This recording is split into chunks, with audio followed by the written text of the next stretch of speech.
Isaiah chapter 58 and verse 1.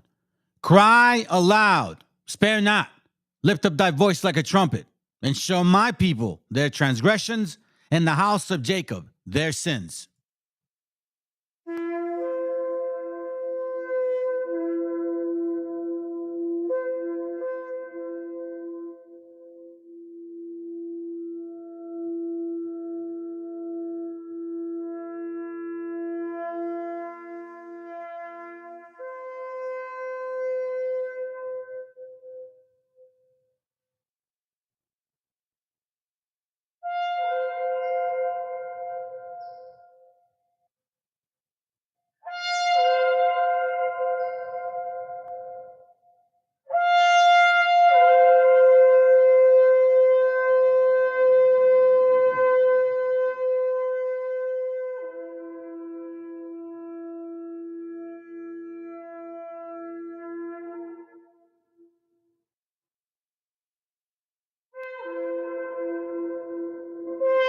Copyright disclaimer. This content does not belong to Bible Chronicles or claim this intellectual property. The content provided today has and always will belong to the content owner. Bible Chronicles does not have any affiliation with the owner of this property. As mentioned, Bible Chronicles did not intend to make use of any material for the purpose of harvesting gain. However, Title 17 of United States copyright law states material in use can only be done when it's for theological or general educational purposes, and thus Bible Chronicles believes that this principal material falls under fair use, which honors protection under Section 107 of the same U.S. copyright law.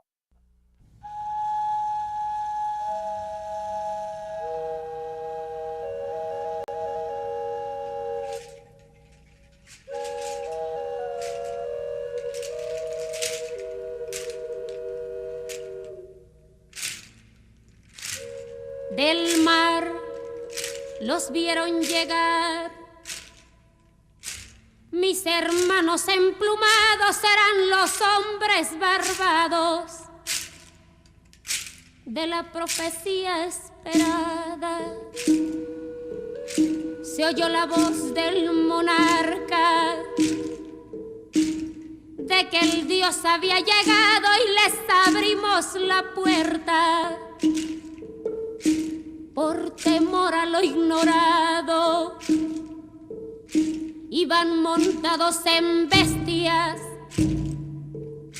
como demonios del mal, iban con fuego en las manos y cubiertos de metal. Solo el valor de unos cuantos les opuso resistencia, y al mirar correr la sangre se llenaron de vergüenza, porque los dioses ni comen ni gozan con lo robado. Y cuando nos dimos cuenta, ya todo estaba acabado, y en ese error entregamos la grandeza del pasado, y en ese error nos quedamos 300 años esclavos.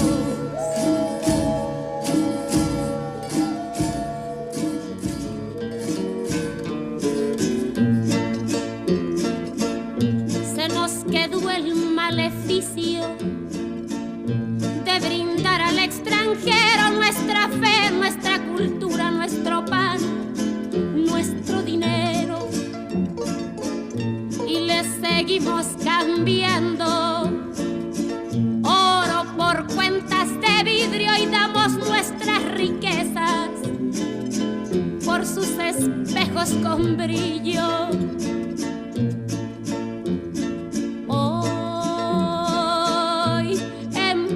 Siglo XX nos siguen llegando rubios y les abrimos la casa y los llamamos amigos, pero si llega cansado un indio de andar la sierra, lo humillamos y lo vemos como extraño por su tierra.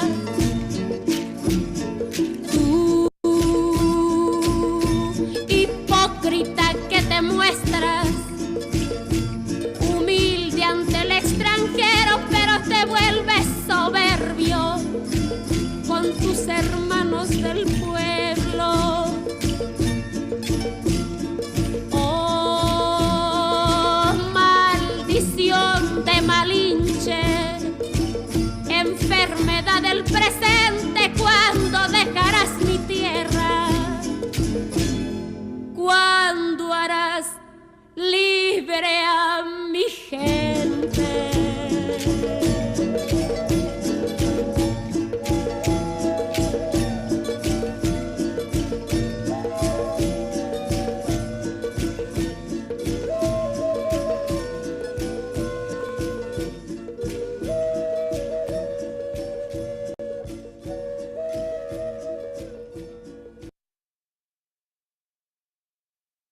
Viene a decirnos con mucha firmeza y gran convencimiento lo mismo que nos decía en el siglo XVIII el barón de Holbach, ¿no? un filósofo francés de origen alemán.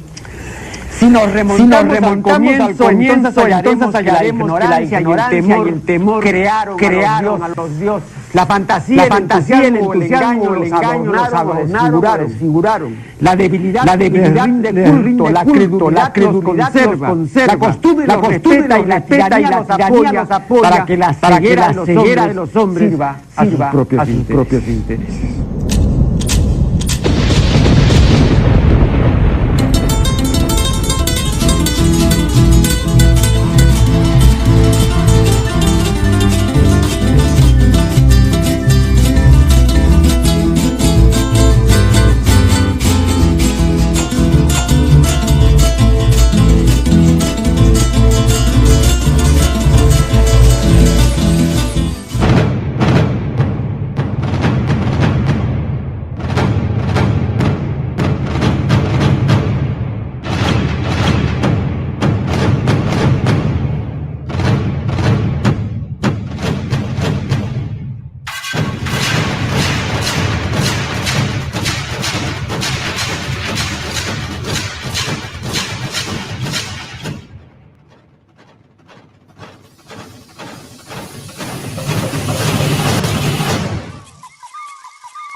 All right.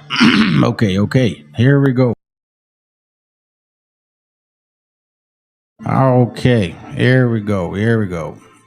All righty, man. I think we're doing good so far.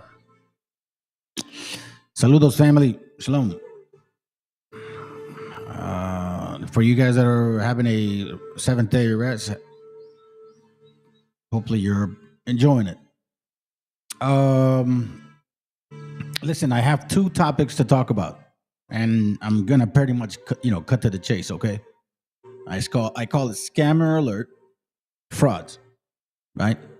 You can't trust them, and I'm gonna give you 2 examples. We're gonna dive into the brief of the New Testament part of the Gospels regarding traditions that Christmas Christians love to keep, that they so adore, which they use and claim other nations are pagans, yet that they're actually copying those nations. And can't you see who that nation is that likes to copy other people's things, likes to take and steal or maybe borrow some people's heritage and then kind of bundle it up together and create their own?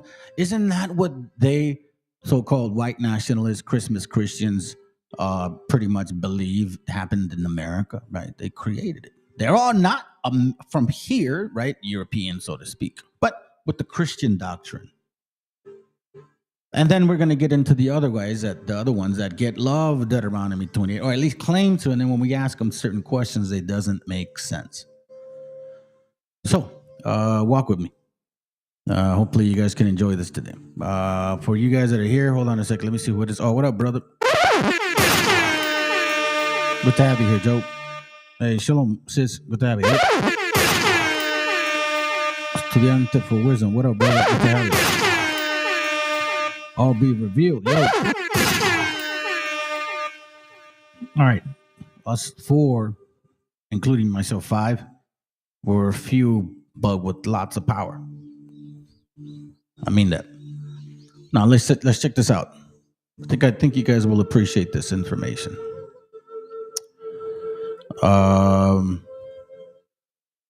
Give me a moment. Where are you at? Oh, let's start with this. Israel in the United States is not really a foreign policy issue.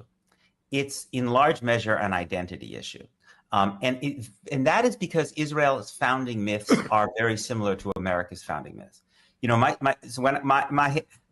one of the things that historians of the 19th century note is that the closer that American settlers were to the Indian frontier, the more likely they were to give their towns Old Testament names. Right. So that's why when my kids go to Jewish day school, so they have a familiarity with the Hebrew Bible. So when we were driving around the kids, they were constantly noticing the names of small towns in America that come from Tanakh, from the Hebrew Bible.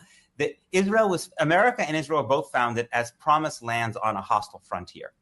Right. So if you want to know how an American feels about Israel, just ask them how they feel about America's founding myths. The Americans who are most invested in those founding myths are the most pro-Israel. In fact, they see Israel in many ways, the Republicans, as a better version of America because it's more religious. It has clearer hierarchies. It has a stronger border policy. If you want to ask an American what they think of the 1619 Project, and you'll know what they think about Israel-Palestine. There was something deeply corrupt and even evil in our involvement. And I'll tell you the moment that defined Ted all over the world. It was the moment when General Rowan, who was the chief of police of the Saigon Police Department, pulled out a snub-nosed .38 revolver and held it up to the temple of a Viet Cong and shot him. Bang. Eddie Adams of the AP took the picture. It was the next day all over the world. And it was injected right into the center of the American brain. And it made Americans feel morally unclean. Can it be that we, who are the most idealistic people in the world, can it be that we're actually evil?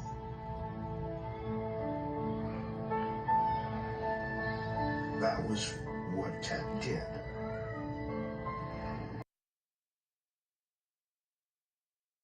That is exactly what your religion, Christians, have created and caused. You came with the same concept here since 1492. You slaughtered by the sword if people didn't bow down to your cross. Right? We had no clue, nor did our forefathers know of a Roman religion or a Latin language or any language that branches out of Latin. Do you understand that, gente? We had no familiarity with those languages. I'm glad you bring up that point, bro, because I'm gonna bring them up later on today to understand exactly what this book is saying. So we're going to tackle part of the New Testament and we're going to tackle part of the Old Testament. And we're going to basically debunk both of these parties, right wing, left wing, blue, red, Democratic, Republican. It don't matter. It's all the same shit. I'm going to show you. Deportation from Trump ain't no different than deportation from Obama, bro. I know it's graphic to see this, but you know what I'm saying? Like, they were doing it in secret, family. You know what I'm saying? It was being done in secret. And then, look, here's the funny part. When you get into their Democratic bullshit or Republican bullshit, some of you voted a Republican, right? And all of a sudden now, this Democratic side hated you for it, right? Because you didn't vote for Kamala Harris. But you know that she would have continued the deportation that Obama was using. I'm going to show you. I'm going to prove it to you. And this is why I'm going to express the fact that these nations claiming that they know this Bible or love this Bible, invented, transliterated this book, you know what I'm saying, to fit their narrative. You know what I mean? When you start seeing it for what it is, bro, it's so easy to debunk Christians. Because you can go into the verse and be like, oh, let's debunk the verse. But you want to know something? Debunking the verse is one thing, but actually getting into it is another. So let me, before I do this, but I just want to make a point. We're going to get into the scriptures, but you also have to remember and I guess you could say now more than ever, family, I understand how you know Rest in peace, Charlie Kirk. I do understand. I know maybe there was a time where I was kind of harsh on it, but I understand now. You get what I'm saying? I get it, man. And I see how you saw some of us, like, bro, you're being baffled, confounded by their new book, their new religion. They're worshiping of a man that more than likely was here, more than likely showed this power, this knowledge, but these people took it way beyond what that had to be. Because look, the Talmud talks shit about a particular Messiah. The New Testament glorified him as a god, and it was never supposed to be that way.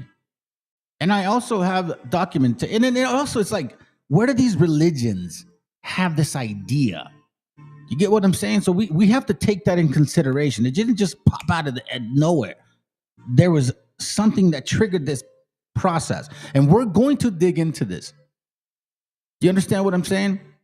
So let's remind ourselves also, man. Keep in mind, family, that it wasn't pretty when Rest in peace, when Christmas Christians got here. Charlie Kirk. Regardless of what you say, Charlie loves you and is praying for you in heaven. Let's put aside the countless atrocities committed in the name of the Father, Son, and the Holy Spirit. Let's put aside the fact that Christian nationalism walks hand in hand with white nationalism. Your adherence to your religion allows you to believe this to be a possibility. My observance of your religion from the outside looking in allows me to bypass that hypocrisy and see things for what they really are. I do not believe that Charlie Kirk will spend his entirety in heaven praying for those left behind, but instead will spend eternity in hell trying to convince the devil that he, as well as other white people in hell, are in actuality not immigrants to hell, but instead are colonial settlers of it. Hey, that's fine. That's fine. It's fine. I mean, damn, bro, it's gonna be that way. Because here's why. We have to pay attention to definition of things. We have to pay attention to the meaning of words. I've shared this with you guys before, but I'm gonna share it again. This is from, the Catholic Encyclopedia, okay? And they say it themselves, gospel and gospels. It says here, the word gospel usually designates a written record of Christ's words and deeds. It is very likely derived from the Anglo-Saxon God, good, and spell, to tell, good, spell, right? And it is generally treated as the exact equivalent of the Greek Evangelion, I bear a message, and the Latin Evangelium, which has passed into French, German, Italian, and other modern languages. The Greek Evangelium originally signified the reward of good tidings, given the messenger and subsequently good tidings. But here, let's not lose the point. Good spell. So this gospel by the Anglo-Saxon is got a spell on you. It's a good spell. Christianity has literally pulled over like a blanket and blinded your ass because you don't see what's still occurring. A lot of you guys also voted for Trump, or maybe voted for Trump necessarily, but you voted Republican because of Christianity. And I know because my mom's church talked about it, because my mom and I talked about it. Oh, es que ellos no les gusta el aborto. That's why. For the Christian purpose. It's a good spell, isn't it? Now, who is this Anglo-Saxon God? I've shared this with you guys before. Regarding a book that I got regarding the Anglo-Saxons, okay? And I don't want to get too much into it because I got a point to make here, okay? But I showed you guys a book. This is, the Anglo-Saxon God. is Wooden, Odin, Gatar, which also translates to cause. And Kaz is the deity of the Edomites. Okay? So be mindful of who, what, where is got a good spell on you. Now we understand a little bit of what they brought to the table. Okay? So now I'm going to take you to this video because I think it's important. I think I shared it with you guys before, and if I didn't, oh well. If I did, oh well. You need to Long before the birth of to the history before you read into the Gospels or good spell. Okay? Let's get a little fundamentals on where this, manger story thing comes from. And, we're going to get into it a little bit. So let's begin and find out, historically speaking, how did Hinduism create Christianity? Which is why I laugh at those white nationalists talking shit to Kash Patel about his Krishna stuff, right? And they're like, get your pagan shit out of this country. This is white America. This is white America. We are Christians and shit, you dumbasses. You guys are fucking practically stealing their doctrine. Jesus Krishna is Jesus Christ, the one that you interpret with the New Testament. I kid you not. Let's go through it. Christ, the world was not as disconnected as it seems in history books. Ancient trade routes connected India with Egypt, Mesopotamia, and the Roman Empire. Along with silk and spices, these routes carried something far more powerful: ideas. Philosophies, symbols, and spiritual practices flowed silently from the east to the west. Among them, the teachings of Sanatana Dharma, the eternal path known today as Hinduism, stood as a luminous beacon of wisdom. It taught of karma, dharma, and the cyclical appearance of divine incarnations known as avatars. Across the seas and deserts, echoes of these teachings may have found new soil in the lands that would one day embrace Christianity. Could it be that the story of Christ was not an isolated revelation, but a continuation, a rebirth of a timeless spiritual truth first sung in... Here, let me pause that real quick so I can kind of get you guys into the situation that we're going to be talking about right now, because I want to also give you an example of two things. First of all, the difference in the translation of these particular books, and then also in who are these people, like this one. No, hold on, no, not that one. Bruh. Wait a minute. Who are you? So, because we know that in Matthew 2, it talks about verse 1. Now, when Jesus was born in Bethlehem of Judea in the days of Herod the king, behold, there came wise men from the east to Jerusalem. See? So now, if you go here and you go blue letter, okay, and you go Matthew 2, right? And then you go here, tools, concordance, right? And then we just go to the actual definition of these particular people. Wise men, G3097, that's the concordance. Strong's G 3097. Magos. So we're talking about people people that are considered magas. So who are these wise men, and when do we ever hear about them? Now, wise men? Do we talk about sorcerers? What? And it gets even more deeper. The name given by the Babylonian, Chaldeans, Medes, Persians, and others. This actually talks. Matter of fact, the people that you're talking about here, they have connections with Daniel, like the actual. If you read Daniel, the chapter, like the book of Daniel, you talk about people, Chaldeans, those Magi's that they had there. They're all Chaldeans, by the way, which that's the actual location from where Abraham came from, in case you don't remember. This is why you have to also wonder. Now, what I'm trying to show here is, why would these people who are Persians, teachers, priests, physicians, astrologers, seers, interpreters of dreams, augurs, soothsayers, sorcerers. I thought that only the Hebrews would be doing that, right? So here, it's really like the only time you ever see or hear about any of these people. Implication, a magician. Implication. Right? You see Daniel 2. Here, let me see if I can get it quick, because we're in the G3097. Let's go to Daniel 2. Did it take me now? All right, it's not even going to give me the list. Okay, whatever. All right, so at least you can see, right? So, who are these people here? The Maggies? Is that the excuse that Christianity is going to give us? Have they ever explained who the Maggies are? No, they can't.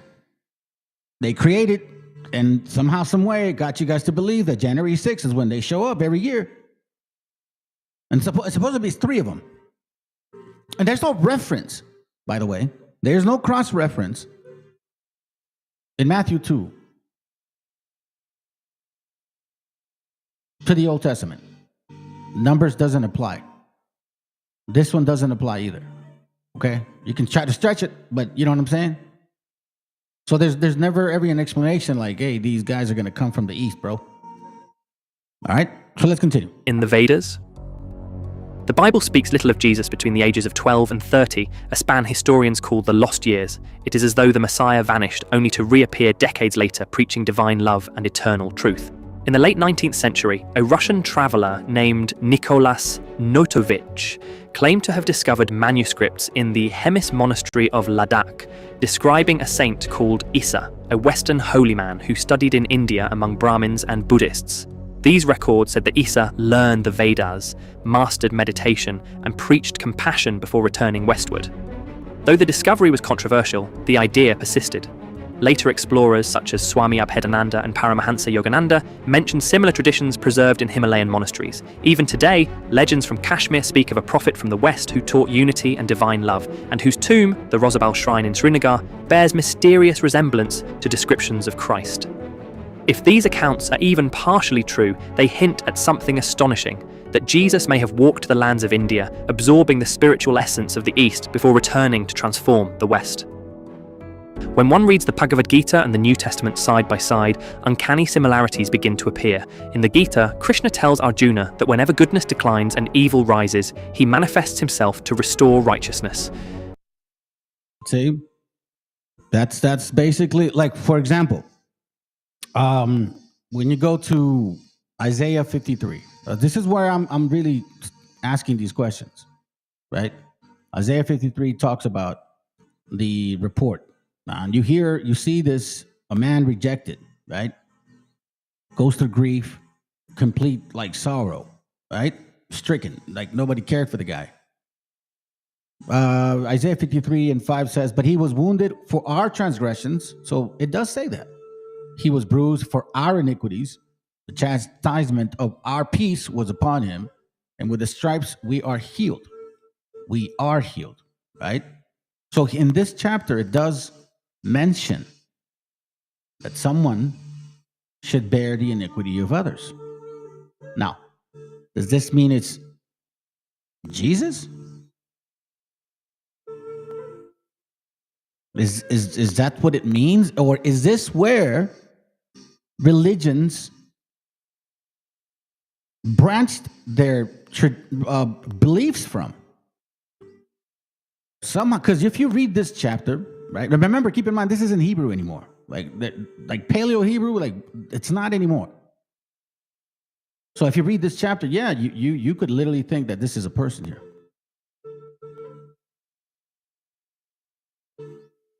But here's where it gets tricky. Okay? Verse 10 says, Isaiah 53:10 says, yet it pleased the Lord to bruise him. He had put grief on him. He had put him to grief. Gosh, man. When thou shalt make his soul an offering for sin, okay? Okay, remember that. Yet it says this, so he shall see his seed and he shall prolong his days. So here's where that doctrine of Jesus is effed up now. Because if you use Isaiah 53 to claim that the New Testament is meant, like this is part of the New Testament, so then you must believe that Jesus had kids. We can get it in the basic translation. Verse 10, the Lord says, it was my will that he should suffer. His death was a sacrifice to bring forgiveness. And so he will see his descendants. Descendants, that's your seed. He will live a long life, and through him, my purpose will succeed. Now, let's take this in consideration. Right? Let's say this is about Jesus. Correct? Let's just say it is about Jesus.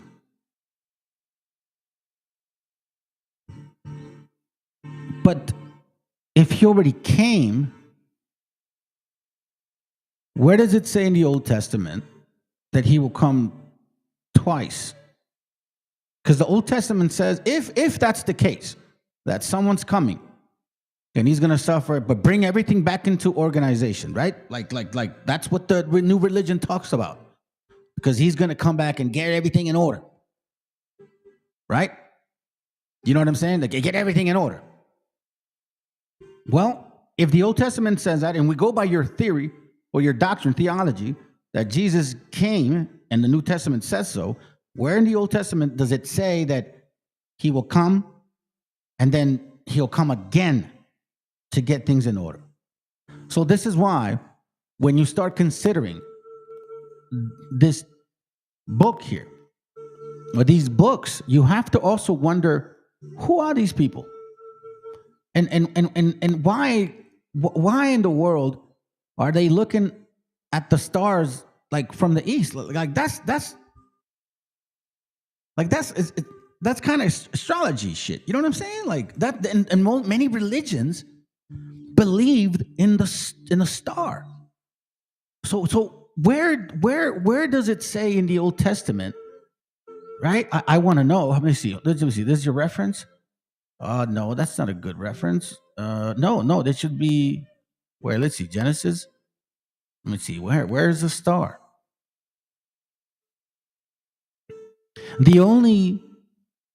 A day is coming when the new king Isaiah 11 and 10, a day is coming when the new king from the royal line of David will be a symbol to the nations. They will gather in his royal city and give him honor.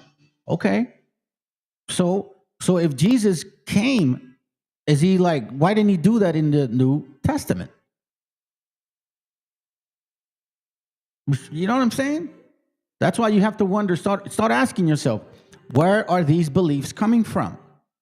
Jesus declares, watch this, listen to this again. Uncanny similarities begin to appear. In the Gita, Krishna tells Arjuna that whenever goodness declines and evil rises, he manifests himself to restore righteousness. Jesus declares in the Gospel of John, I am the light of the world. Whoever follows me shall not walk in darkness. Both speak not as ordinary men, but as incarnations of divine consciousness. So did Krishna speak of light of the world. Light of the world. Light of the world. He says it here too. Light of the world. Oh, shoot, I misspelled the world part. Come on, bro, hurry up. It says here. Where is it at? John 8:12. Jesus spoke to the Pharisees again. I am the light of the world. Oh, shoot. Whoever follows me will have light of life and will never walk in darkness. It's the same teachings of Hinduism. So again, not defending Kash Patel, but Kash Patel and his white nationalists, they ain't that different. They're both basically pagan in tradition. One, because you guys believe they're paganists, and two, because you picked up their paganist ways. I mean, shit, man. You know what I'm saying, bro? Let's go. He manifests himself to restore righteousness. Jesus declares in the Gospel of John, I'm the light of the world. Whoever follows me shall not walk in darkness. Both speak not as ordinary men, but as incarnations of divine consciousness. Krishna asks Arjuna to surrender all actions to God, just as Jesus prays, "Not my will, but thine be done." Both guide their followers through surrender, not through domination. The message of divine compassion, forgiveness, and unity flows through both teachings like the same river wearing two names. Why, when you read the Old Testament and you read the New Testament, it's so different. And I know, family, because I've read the New Testament more often than I read the New Testament more often than the Old Testament, because obviously it's a thicker, much more many books to get around to. Because the New Testament is really thin, fam. You could read through it like literally, like within less than a week.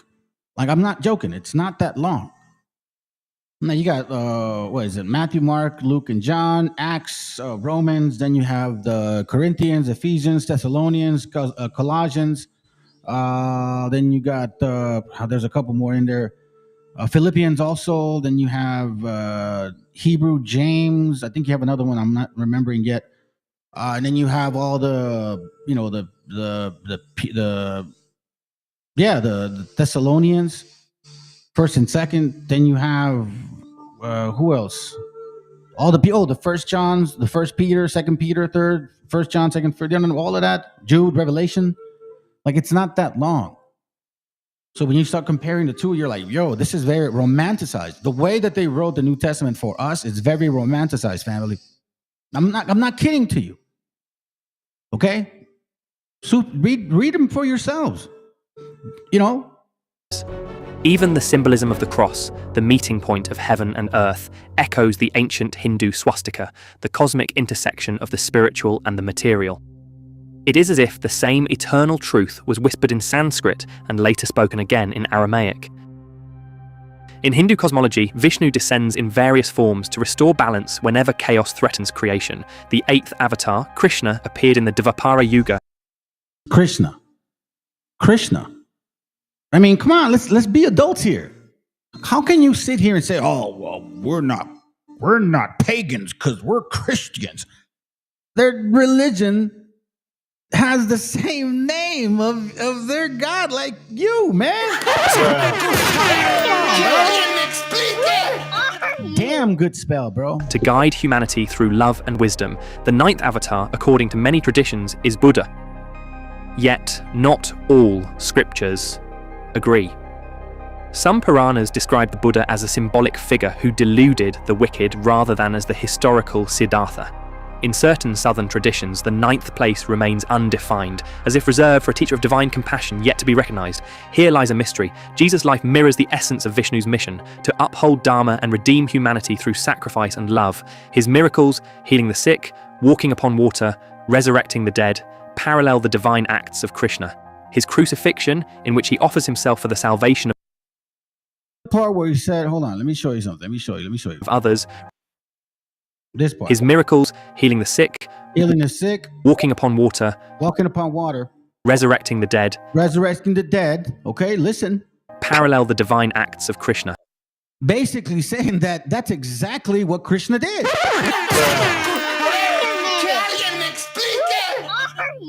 So, let's continue. His crucifixion, in which he offers himself for the salvation of others, reflects Vishnu's own cosmic self-offering to sustain. That's very true. That's so freaking true. Hopefully, I have some books here that I think talks about that. Sustain the universe. If avatars are not bound by geography or language, could Jesus have been the ninth descent, a manifestation of Vishnu appearing in the West to guide mankind once again toward righteousness? To the mystics of India, Jesus was never foreign. Swami Vivekananda once said that Christ was the embodiment of renunciation and love, the very ideals of the yogic path.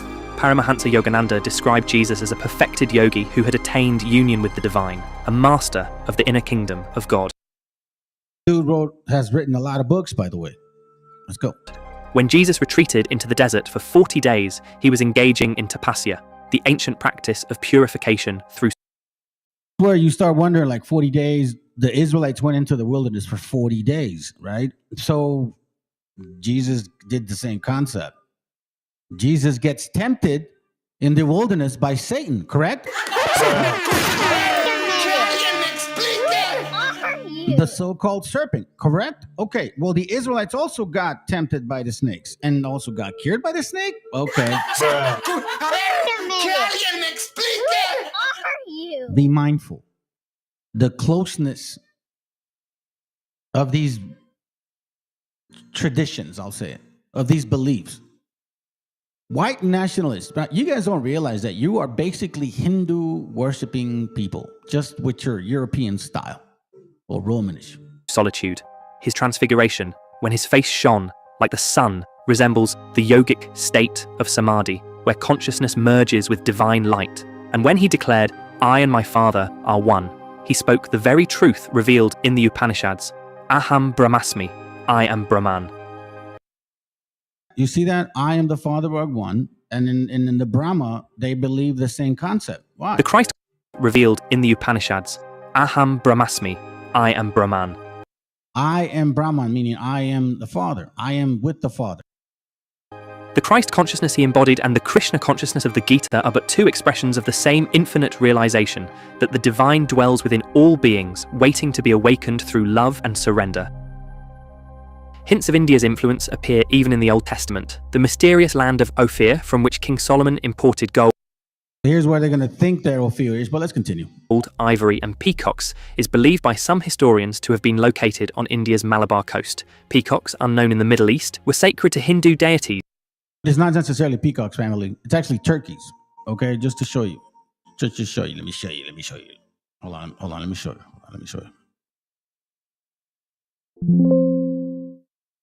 Okay, hold on a second. Is it this one? Okay, let me show you spell it. Hold on, let me see if I can find it. Hold on a second, family. Give me a moment. I'll find it right now. Verse. Come on. Alrighty here.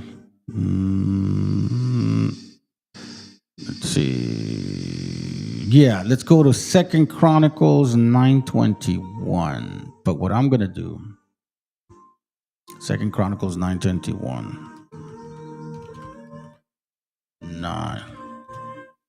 All right, so 2 Chronicles 9:21. Okay. It talks about, it says here, for the king's ships went to Tarshish with the servants of Haran. Every 3 years once came the ships of Tarshish bringing gold, silver, ivory, apes, and peacocks. So unless that's Tarshish or traveling that side, right? But Tarshish is basically like the European lands, all right?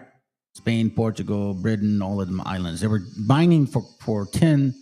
The Phoenicians looking in those sections for those things. That's historical. I did a class a long time ago about that. But that's not my point here. Here is where I am trying to show you this real quick, just to make a point. Okay, peacock is Strong's H 8500, Tukiyim, and second entry, Tukiyim, and third entry, Tukiyim. Now, I have a page, or I have a book actually, that shows us technically that here we call the turkey Tuki.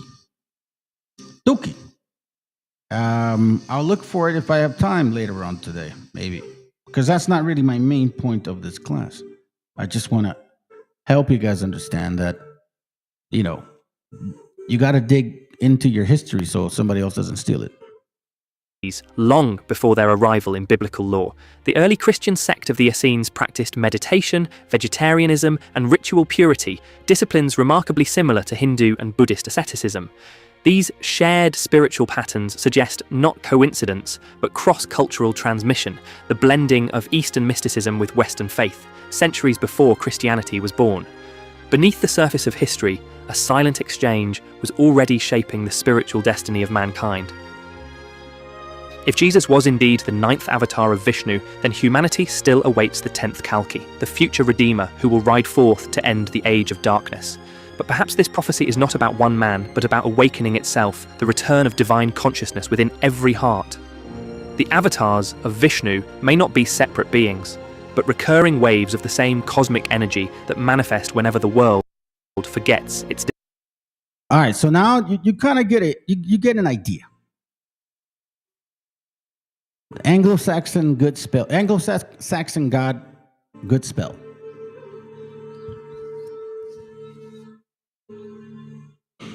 Now, let's go back to the first point, because that's what we're trying to tackle here. So Matthew 2 talks about some guys from India, wherever, Chaldee, I don't know. But Christians can't explain this whatsoever. Now, here's the interesting part. So in Matthew, it says that wise men visited, right? And the child, you know what I mean? Like all of that. So let's just read it real quick. Verse 3. When King Herod heard about this, he was very upset, and so was everyone else in Jerusalem. Okay? I'm sorry, let me go back. Verse 2, and asked, let's just start from the beginning, man. Come on. Verse 1. Jesus was born in the town of Bethlehem in Judea during the time when Herod was king. Soon afterwards, some men who studied the stars, yeah, shoot.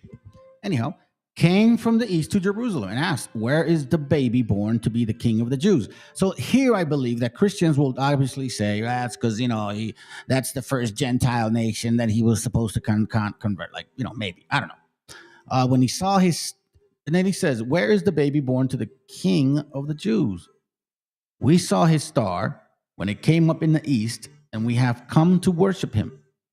When King Herod heard about this, he was very upset, and so was everyone else in Jerusalem. Right? So this is what happens. These men show up. Okay? But Luke doesn't say that. The birth of Christ.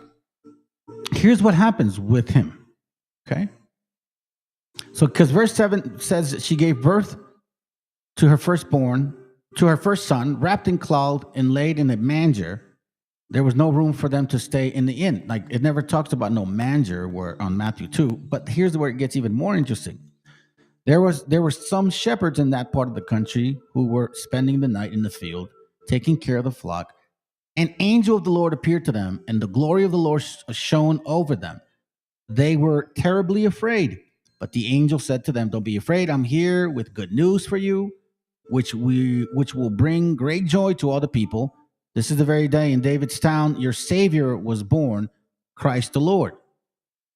So, first one, why would they be afraid if didn't the angel already go to Matthew and already go to Mary the first time? Like, didn't he already impregnate her and shit? Like, see, this way it gets even more confusing. So it's like, oh, don't be afraid. Hey, listen, remember, let me remind you. No, man, I thought you had sex with her. You know what I'm saying? Whatever that happened, whatever Christians believe happened in Matthew 1, this is confusing now. The very day in David's town your Savior was born, Christ the Lord. And this is what will prove to you. You will find a baby wrapped. Oh, no. Let me continue. You will find a baby wrapped in cloth and living in a manger. Suddenly, a great army of heaven's angels appeared with the angel, singing praise to God. See, that didn't happen in Matthew 2. Glory to God in the highest heaven, and peace on the earth to those with whom he is pleased.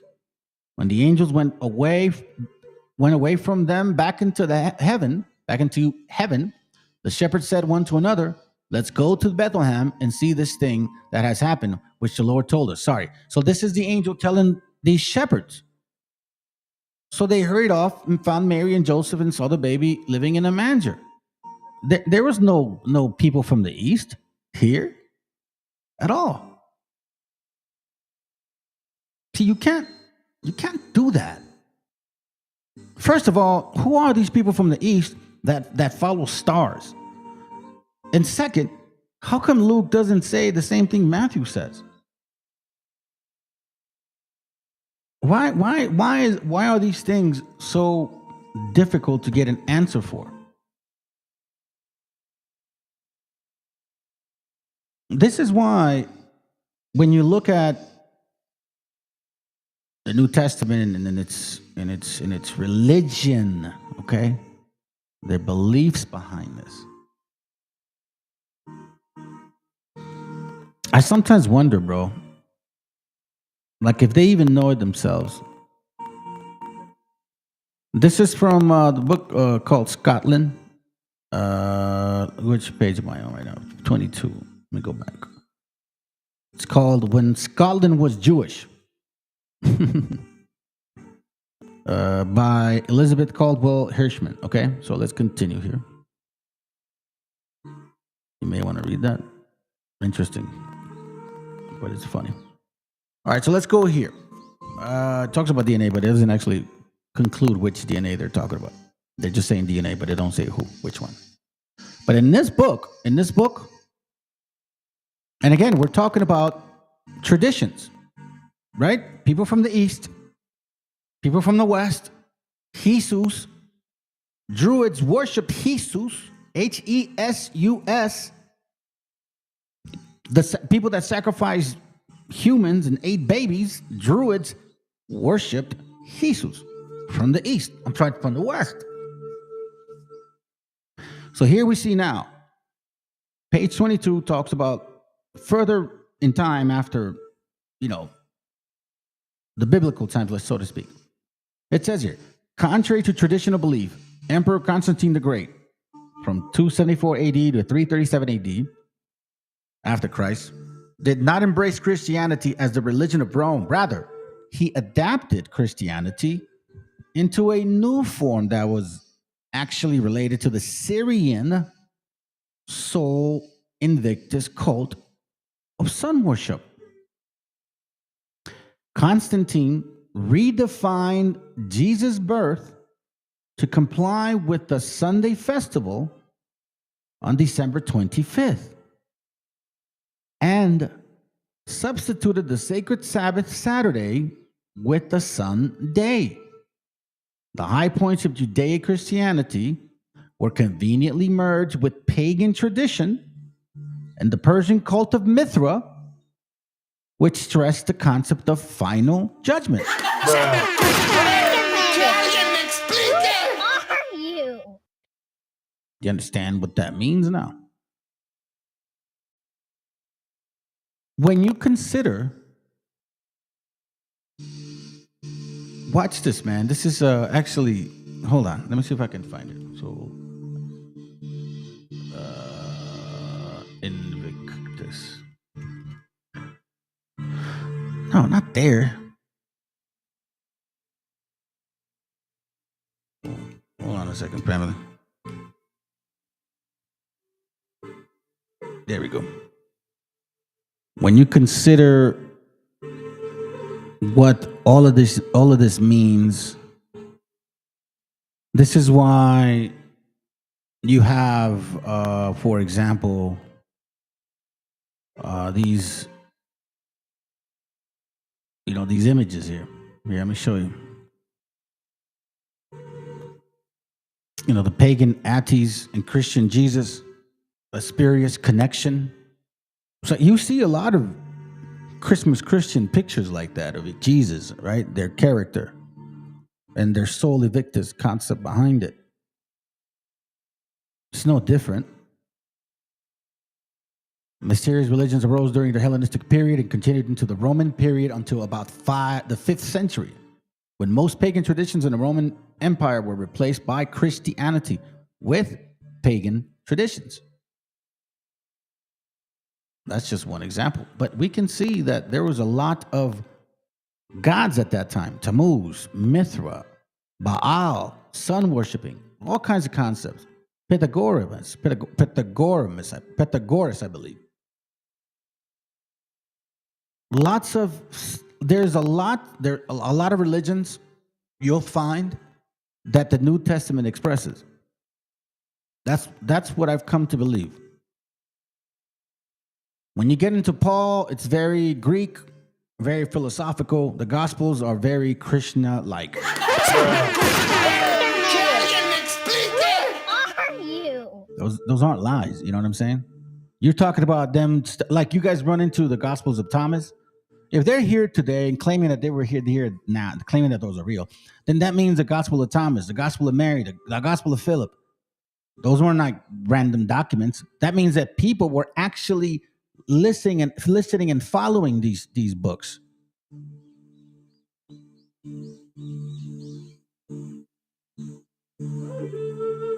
You know, it's like when you start looking at all of these religions in those areas, those regions, you realize now where the New Testament could have came from. Am I saying that it's exactly? I don't know, man. But you see, there's one thing of you reading it because you're a Christian and you want to be part of the fold, right? So you're like gentilizing the whole concept. There's another part where it's like, bro, if I am Hebrew, if I'm not, whatever. I don't want people to lie to me. That's all. I don't give a shit. You know, so you have to you have to take those things in consideration. That's why with all of these religions, right? They can use one verse. A Catholic can use one verse and, you know, argue with the Protestant, and a Protestant can use another verse and argue with a Seventh-day Adventist. You know what I'm saying? Like, they all have their angles. But at the end of the day, bro, at the end of the day, you see true wickedness right here. So nobody, I mean, again, you ask a Christmas Christian. This is why BHI is like, oh, how come you celebrate Christmas? And people still do it. Whether you're, religious or not, you still do it. And that's not even in there. I mean, shoot, this is what we did get out of you, bro. I think.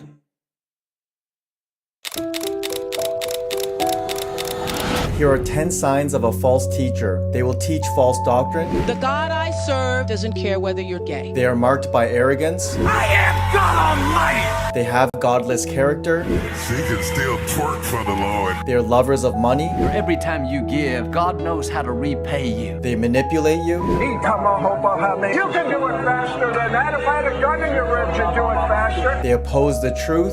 So people don't go to hell for sin. They itch people's ears. So it's not a sin in your church to have an abortion? People have to live to their own convictions. They deny basic doctrine. God the Father is a triune being by himself. There's 9 of them. They grieve. See that? You see the Krishna concept? He just said there's 9 of them. Isn't that Krishna thought theology? I'm telling you, fam. The Holy Spirit. Who was the biggest loser? God. And they teach another gospel. Confío en Buda. Creo en Dios, Allah. Todos somos hijos de Dios. Subscribe for more. Somos hijos de Dios. Shut up. No. If I don't want to be part of your God. Not at all, man. Because this is who you guys worship. Like, seriously. This is what you guys worship, and we've been dealing with this for some time now, man.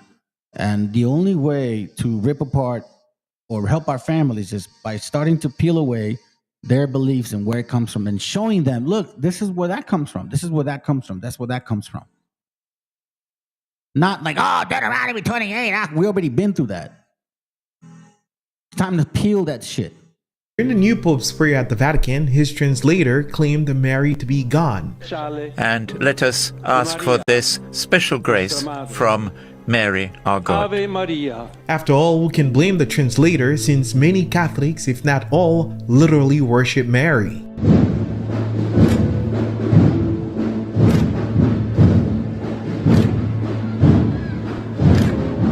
The worship of any other than the true and living God is to worship a demon. You don't get to God by making an idol and doing the best you can. The Roman Catholic Church teachings and doctrines will not lead you to believe otherwise, because they elevate Mary at the level of deity. If her eyes are upon you, your salvation is assured. Now, think what that means. It means if she turns her gaze from you, you're toast. That is Christianity in its all essence.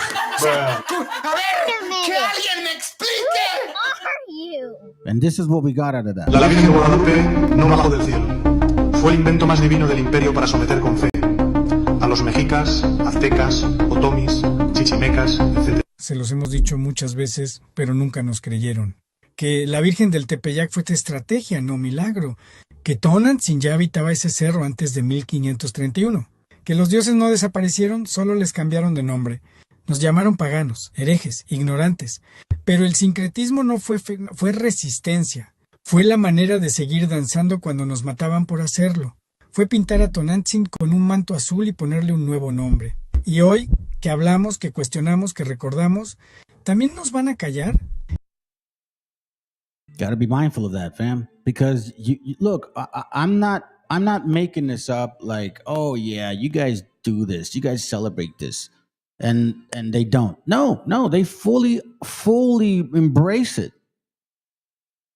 All of those religions, white nationalists, explain yourselves. If you believe that your so-called religion is the reason why apparently you feel you're superior than others, here in this book we have religious encyclopedia. Okay? Matter of fact, let's go back. I'm gonna show you real quick. And this goes for all you little Nicky Tricky Fuentes, homos in the closet, you butt pluggers, man. Acting all tough and shit, thinking like you're gonna stand behind the word of God and prove something, bro. You're a homosexual in a closet. You said it yourself. Having sex with women is gay. So all of you that listen to Nicky Tricky Fuentes, y'all are gay too, in the closet. And I don't give a shit. I'm not offending people that are gay. You live your life. Hey, I got more respect for you because at least you ain't trying to hide it in the closet and hate those people. You know what I'm saying? It's like he's hating himself. Dumbass. The new Scoff Herzog Encyclopedia of Religious Knowledge, edited by Samuel Macaulay Jackson, Volume 3. It says here. Oh man, did I miss it? Hold on, I skipped it. Oh, hold on. I'm gonna find it again. Boom, here it goes right here. Page 47. Page 47. It says here, Christmas, the supposed anniversary of the birth of Jesus, the supposed anniversary occurring on December 25th. Then it says Christmas Christians with your white Jesus, you know what I'm saying? And BHI don't get away with it because you still believing in this Jesus concept, bro.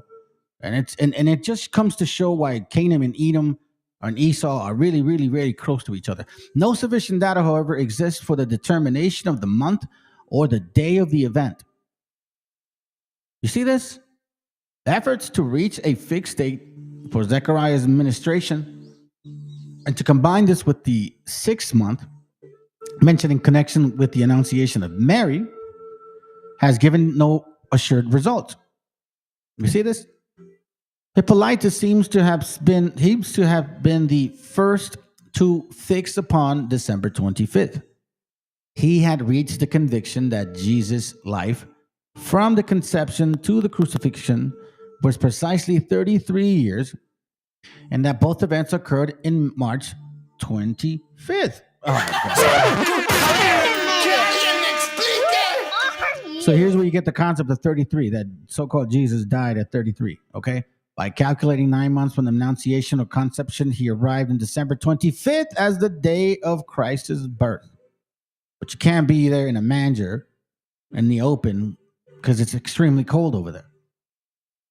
The uncertainty of all the data discredits the computation. There's no historical evidence that our Lord's birthday was celebrated during the apostolic or nearly post-apostolic times. See, so even here, they're admitting that there was no such celebration initially. The uncertainty that existed at the beginning of the 3rd century in the minds of Hippolytus and others, it says Hippolytus earlier favored January 2nd.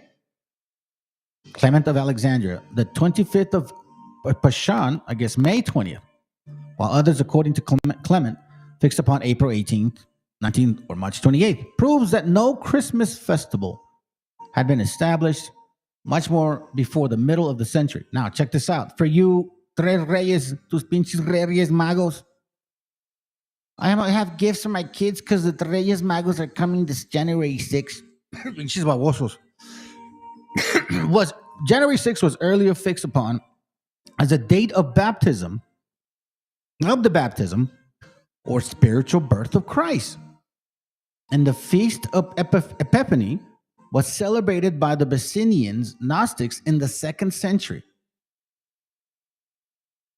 and my Catholic Christians by the beginning of the 4th century. So January 6th was literally, I guess, the Feast of Epiphany, was celebrated by the Belidian Gnostics in the 2nd century.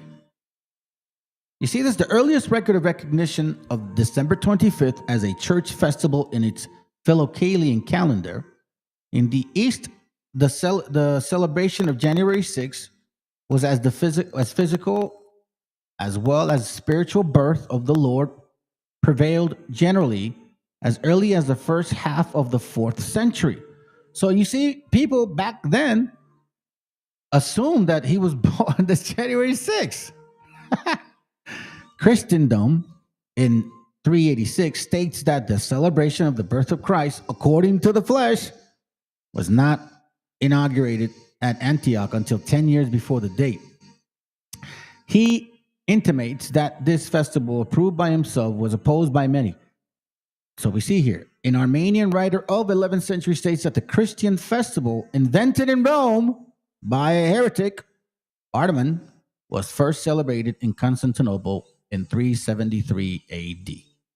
In Egypt, the Western Birthdays Festival was opposed during the earlier year of the 5th century, but was celebrated in Alexandria as early as 432 AD. Jerusalem's church was celebrating birth and baptisms on the same day, January 6th, about the middle of the 4th century, and the former of Bethlehem, the latter of Jordan. Although 20 miles journey between both involved great inconvenience, supposed later of Bishop, right? It says here, let me see. Oh, sorry here. Julius is represented as sending to Cyril a calculation in favor of December 25th based upon the supposition derived from Josephus. Then it says, Jerusalem church, however, persisted till 549 AD or later in celebrating birth to baptism on January 6th. The Christmas festival has never been adopted by Armenians. The physical and spiritual births begin still celebrated jointly on January 6th. You see this, fam? So you got some people that believe in Jesus and celebrate Christmas on January 6th. You got Mexicans that do the nacimiento and shit, and they have the Tres Reyes Magos, and on December 25th they somehow miraculously put the little baby on their little manger. This religion, which I believe is no different than the Nimrod religion, because remember, in the time of Nimrod, he wanted to build Babel Tower, one nation, right, to go against God, so to speak, right? Assimilate. Let's all assimilate and oppress and overcome God. Very similar, man. The Christmas festival has never been adopted by Armenians. The physical and spiritual birthday still being celebrated jointly in January 6th. Let's see. The widespread conviction during the early centuries that the baptism of Jesus was the occasion of his spiritual birth or his adoption as the Son of God and his exaltation to divine ranks and power. Tended to magnify the anniversary of his baptism and the cause comparative indifference as regards to the precise dates of his birth according to the flesh. So here we see that there's no such thing. Watch. January 6th is declared to be the birth of the Lord Jesus, whether he was born of a virgin or on that day or was born again in baptism. It is his natal feast, his nativity, both of flesh and of spirit. As 30 years before he was given forth through the virgin, so on the same day as was regenerated and sanctified. So it's just crazy, man. Good spell, man. This is a totally good spell. Total 100% good spell. Even though clearly, right? Clearly. And again, this is for you white nationalists who claim that this is your Bible. You celebrate a holiday that is basically a Roman pagan Krishna tradition, and you sit here and try to claim as if you are some righteous seed. Look, whether you like it or not, a lot of you guys are starting to accept the fact that you are the sons of Esau predominantly. Jeremiah 10:2 says, he says, do not follow the ways of other nations. Do not be disturbed by the unusual sights in the sky, even though other nations are terrified. The religion of these people is worthless. A tree is cut down in the forest. It is carved by the tools of woodworkers and decorated with silver and gold. It is fastened down with nails to keep it from falling over. Well, if you guys remember back in the 80s, 70s, back before, you started getting Walmart and shit, like the trees were on those, those piece of woods, bro. They were like, like in a cross. Because they could stand still. It is fastened down with nails to keep it from falling over. You see this? This is Christianity at its core. It's coming out. December 25th is coming up. It's next month. Next month is Christmas Christianity for them. Sol Invictus birthday. Like this is it. You can't, and look, listen, there again, once again, the supposed anniversary of the birth of Jesus occurring on December 25th. No sufficient data. No sufficient data.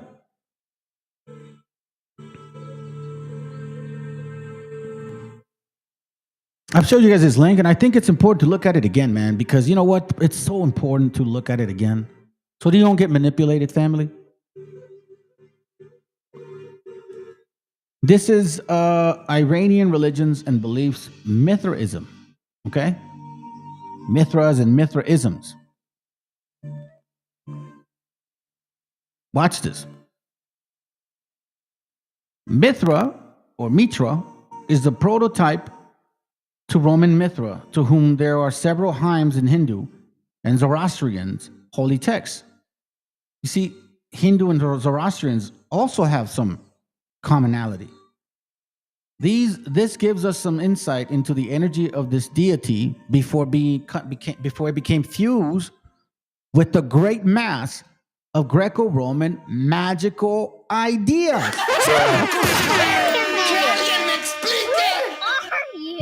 The evolution of this deity from god of the Greenland, wild pastures and solar lights, to one of the invincible sun god, Invictus, Sol Invictus, who moves the cosmos by slaying constellations, Taurus, has been the subject of much interest to the historians and magicians. Roman Mithras was perhaps the greatest rival to early Christianity for many reasons. As well as being a popular pagan religion practiced by the Roman army, Mithraism had many similarities to Christianity. Okay? First and foremost, born of a virgin. Isn't that what Christianity teaches you? And it says here, and they translated all their Bibles, even the King James Bible, to say and make you believe that that is correct. For example, it says here, it goes from all the lineage, right? From David all the way down. Okay? Then it says here, at the end of verse 16, Matthew 12 through 16, basically. I guess it's summarizing it here. Okay? It says here, from the time after the exile in Babylon to the birth of Jesus, the following ancestors are listed. Jehoiakim, Shealtiel, Zerubbabel, Abuad, Eliakim, Azor, Zadok, Akim, Eliud, Eleazar, Matan, Jacob, watch this, all men, but here it says, and Joseph, who married Mary, the mother of Jesus. Okay. Why is this in here? I mean, obviously, because, the further verses speak of that. But you see, when you start reading these translations, it's like, what? Some of these people don't even putting them in there. Crazy. Some of them don't even have them. Verse 16 says this, Jacob begot Joseph, the husband of Mary, of who was born Jesus. So here, You're mentioning Jacob begot Joseph, and you don't stop. You continue with the husband of Mary, who was born Jesus. And this is where you start getting all of these religions and translations and confusions. And Jesus, some angel came down, had sex with Mary, and boom, all of a sudden God came out of her. And check this out. And Eleazar had Matan, and Matan had Jacob, and the son of Jacob, and the son of Jacob was Joseph. He didn't say, and Jacob had Joseph. He says, and the son of Jacob had Joseph, the husband of Mary, who gave birth to Jesus. Not completely giving all honor and glory to Joseph for the birth of Jesus. No, it's the mama. Sound familiar? Now, it says here, and that says remain celibate. His worshiping involves baptism. So here's where we start wondering about baptism. And it talks about it in Matthew 3:16. Now, I could understand if baptism was the concept, even in the Old Testament, but here we see that it's not. It's never really has been that way, fam. Matthew 3:16, and Jesus having been given baptism, right? Baptism. But check this out. And I'm being sincere. I'm not trying to, make shit up. You don't find baptism anywhere else in the Bible except in the New Testament. And I think maybe in the Apocrypha. But that's it. See? No baptism in the New Testament. And you can look at any of these translation types. Even King James doesn't have it. I think King James includes maybe Sirach. So baptism is never, ever showing up in the Old Testament. But we do know that baptism is a common practice in the Mithra. His worship involving baptism, meaning like when you are born again under Mithraic belief, you are now what? A believer. Now you can live forever. The partaking of bread marked with a cross and wine as sacrificial blood. Now, some people will say that's not true. I'm not going on like some religion, some Christian or somebody that hates Christianity and whatever, I'm going through these people, like the Circle of Ancient Iranian Studies. Do you see what I'm saying? You see what I'm using? I'm going to them. They don't hate Christianity. They're just trying to make a point.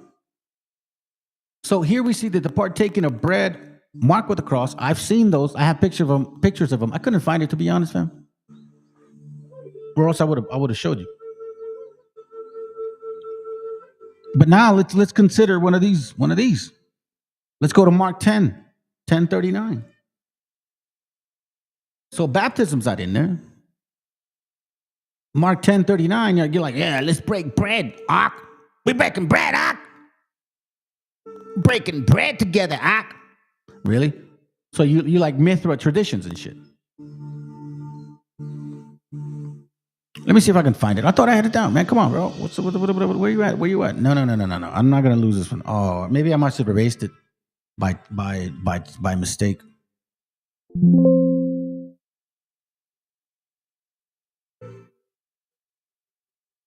Hold on, let me move it over here.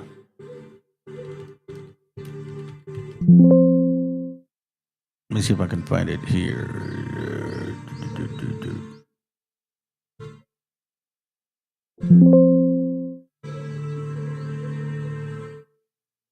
I think it's here.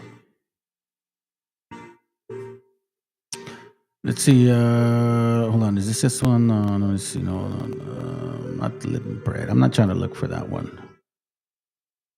Let's see. Hold on a second, family. And as it was one, was freely. Woman said, no, not that one. It could have body written with no, but said to him like, oh, come on, bro. I thought I had it here, family. My bad, man.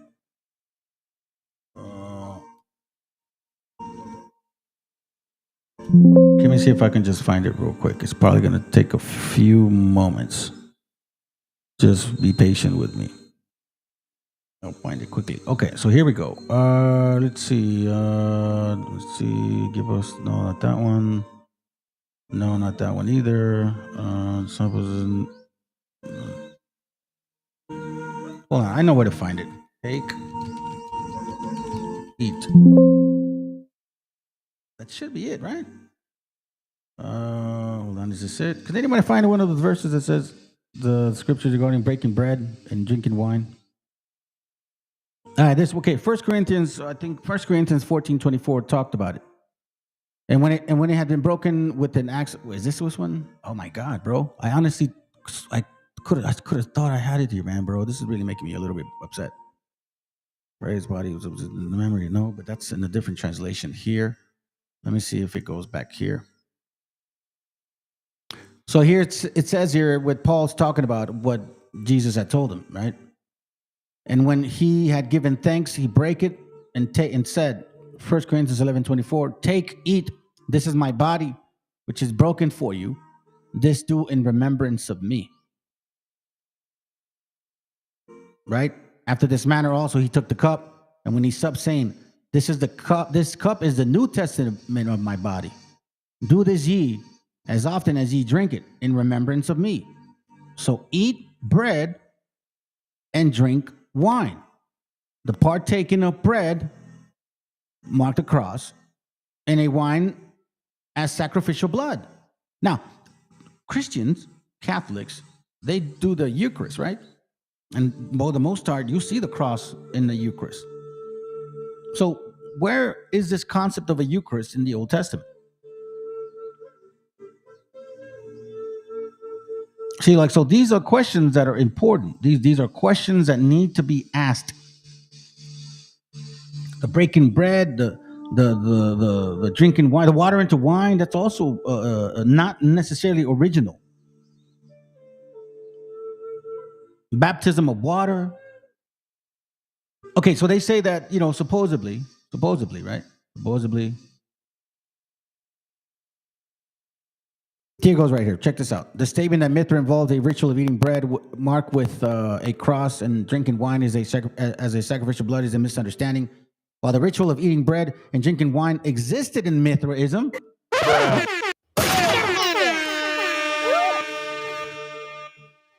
it just existed, but it's come on, you can't know. It don't work that way. The bread was not marked with the cross, really. There's pictures. I have a picture of a Roman Mithra picture of them. Like you see the Eucharist, and there's a star. There's two of them actually, two Eucharists and a star in the middle. But if you don't actually look for this, yeah, they could lie to you. Definitely lie to you. So let's go back to. Where you at right here? Hold on. Let me go back here. Right? The partaking of bread. Oh, hold on. Let me go back. The worship involving a baptism. Let me go back on this real quick. Okay? Because I forgot. Because in Matthew 3:16, man, I should have brought that point before, but I forgot. So I'll just mention it now. In Matthew 3:16, okay, it says here, and Jesus, when he was baptized, went up straight out of the water, and lo, the heavens were opened unto him, and he saw the Spirit of God descending like a dove and lightning upon it. Now, you will not see any translation anywhere near the Old Testament referring to this type of descending as a dove. But do you know where that comes from? Do you know where that comes from? I'm going to show you something here real quick. This is the book that I have, and I shared this with you guys before too. The Old Truth in a New Light. Right? The Old Truth in a New Light. This is 1876 by Mary Sinclair, Countess, I guess. We can always look at Patar after. But I want to share this with you guys. Here we see, right? The concept of a dove ascending is nothing new. It's not new. It's not new. Okay? These are not new concepts.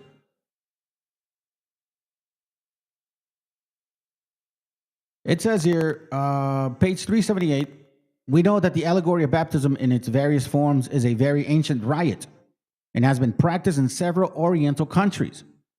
It was administered in a great variety of forms and with the use of different elements. Water was always the most common, but fire and air, wind, spirit, and ghosts were also used. Both the living and the dead were made subject to its solemn and imposing ceremonies.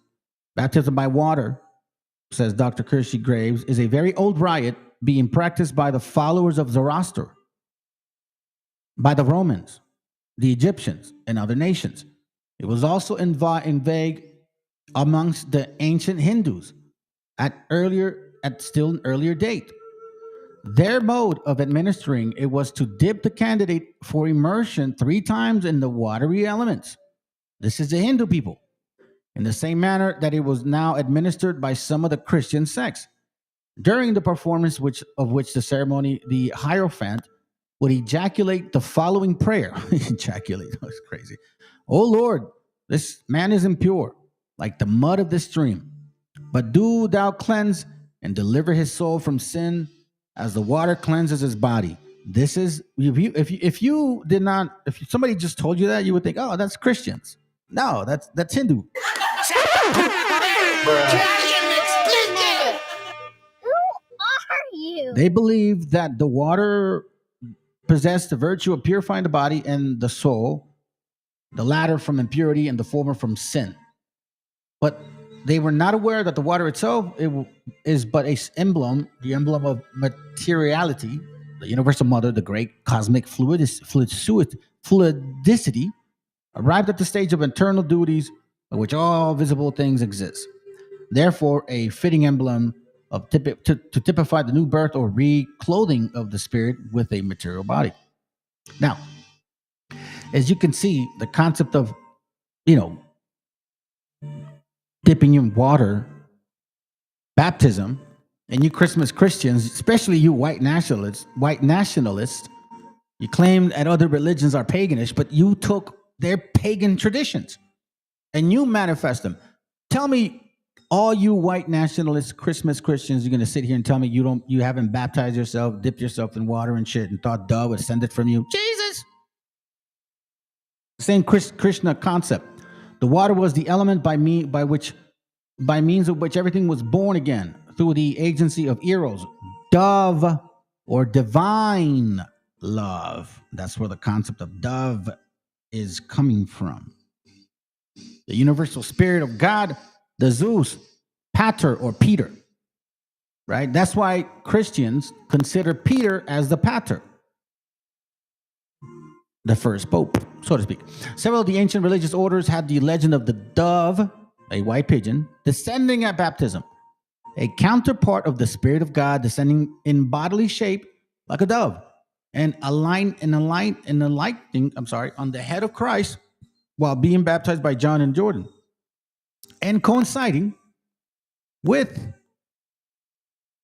while it confirms the truth of the curious spirit communication I received while standing before the beautiful painting of Carlo Murata, the descriptive of the event in the church built over the baths of the Emperor Diocletian at Rome, which I have recorded.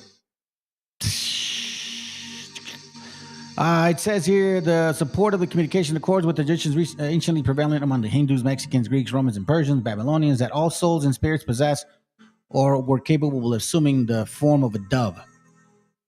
Right? So they say that Mexicans were doing that too. I haven't read it. Hence, it is reported of the Polycarp, Semiramis, Caesar, or others that at death their soul or spirit were seen to leave the body in a bodily shape, like a dove, and ascend to heaven. The divine love, or eros, the dove, was supposed by the Oriental heathen to descend often in the form of a dove to bless the candidate for baptism.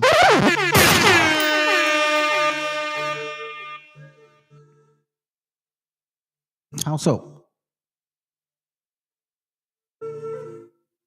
You know what I'm saying? How so? We gotta ask these questions, man. So now we see the dove concept. So baptism with water is not uncommon to other religions, pagan religions, because that's what Christians call them, pagan religions.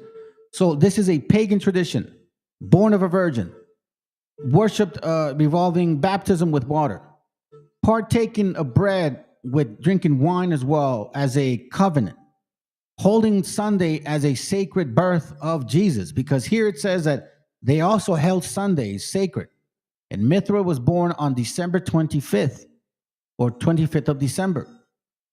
The Mithras called themselves brothers and were led by a priest called Peter. Oh, shit. Wow. These similarities frightened the early Christian leaders that almost 500 years before the arrival of Christ, all of the Christian mysteries were already known. You see this? Almost 500 years before arrival of Christ, all the Christian mysteries were already known. To combat this, Christians writers said that the devil knew of the coming of Jesus in advance, and he imitated them before they existed in order to degenerate them. Isn't that the same thing that we read when I was showing you guys the book from the 10 tribes historically identified? And Sumarraga basically said that the reason why we were keeping certain laws that so-called Hebrews were keeping is because the devil was trying to convince other people that that he had like a chosen. I don't know how you put it, but it's basically the same shit. And to, you know what, honestly, bro, it's disgusting to me to just like hear these stupid Christians, bro, talk the way they talk and shit, you know, criticize other religions, so-called. I mean, they don't even know their own. Like, really, bro, they don't even know the good spell that they're under. Like, who is seriously more stupid? Dove descending from your baptism with water, that is straight pagan. It's straight pagan. If you look at the book, The Two Babylons, it even talks about doves as well, man. The two Babylons, family.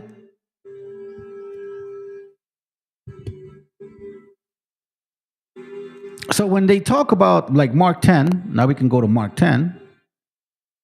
Mark 10:39. It says something heavy, and a lot of us overlooked it. A lot of us did.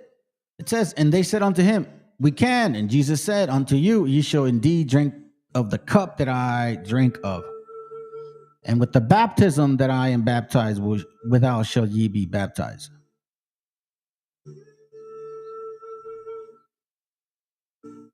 The drinking of what? Man, which, by the way, this is why I didn't like this. Like, there's no reference of this, of him, of anything like this being said in the Old Testament or in the Apocrypha or anything like that. The Apocrypha talks about drinking a cup, but that's where Ezra gets given a cup to memorize or to remember the scriptures. But that's not like, it talks about giving a cup in regards to like the actual punishment. The Old Testament says that the cup that we were drinking, we will no longer drink anymore, that the other people will be drinking. And here it says that he's going to be drinking a cup. Like, what do you mean? I thought we weren't going to be drinking that cup no more.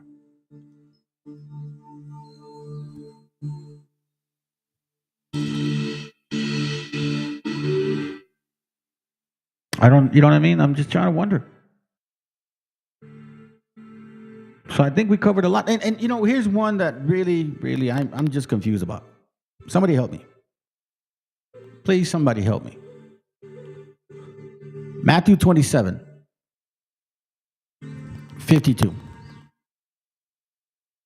It says, the graves were open, and many bodies of the saints which slept arose. The graves were open, and many bodies of the saints which slept arose and came out of the graves after his resurrection and went into the holy city and appeared unto many. What? Who are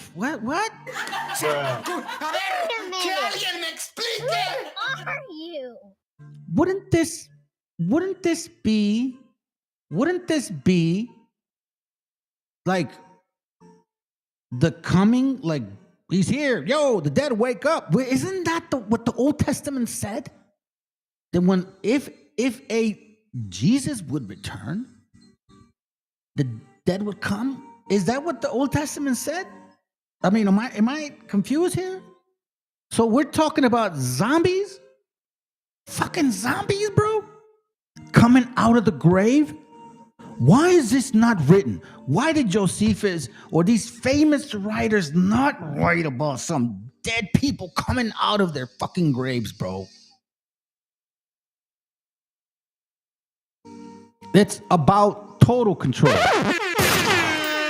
It's an illusion, bro. I'm really, it's clear to me now. It's a complete illusion. It feeds into the poetic side of humans, bro. The good nature of human beings. You know what I'm saying? So quite frankly, the New Testament is actually being pinned against the Old Testament is what I'm noticing more than ever now. Seriously, the graves were open and many bodies of the saints which slept arose. What the fuck is this? And came out of the graves after his resurrection. So you see what I'm saying, family? The Old Testament, right? Would you take Isaiah 53 or Isaiah 11, Isaiah 14? Well, 13. What Isaiah 6, I think. Whichever Isaiah you want to take, right? Whichever one, whichever Daniel, so to speak. Then that means that he came resurrected and then boom, right? Boom, everything's done. But no, we're still here. We're still here, Ak. And I still want to know where is the report on this here? This is an important matter to humankind. Every humankind, every human being, every billionaire is trying to accomplish this here. Never dying. So basically what it's telling me right now is that these people, right, many bodies of the saints which slept arose and came out of the grave after his resurrection and went into the city and appeared unto many. So did these fucking people die again? Apparently not. Apparently these people didn't die. No, they're immortal, family. They're walking around amongst us as immortals because Jesus woke them up. I mean, is there anywhere else? Is in Mark, Luke, John, Corinthians, you know what I'm saying? Like anybody, did Paul ever talk about, yo, I saw the dead people that he woke up, fam. I didn't see Jesus, but I've seen the dead people. This reminds me of Michael Jackson's fucking Thriller shit.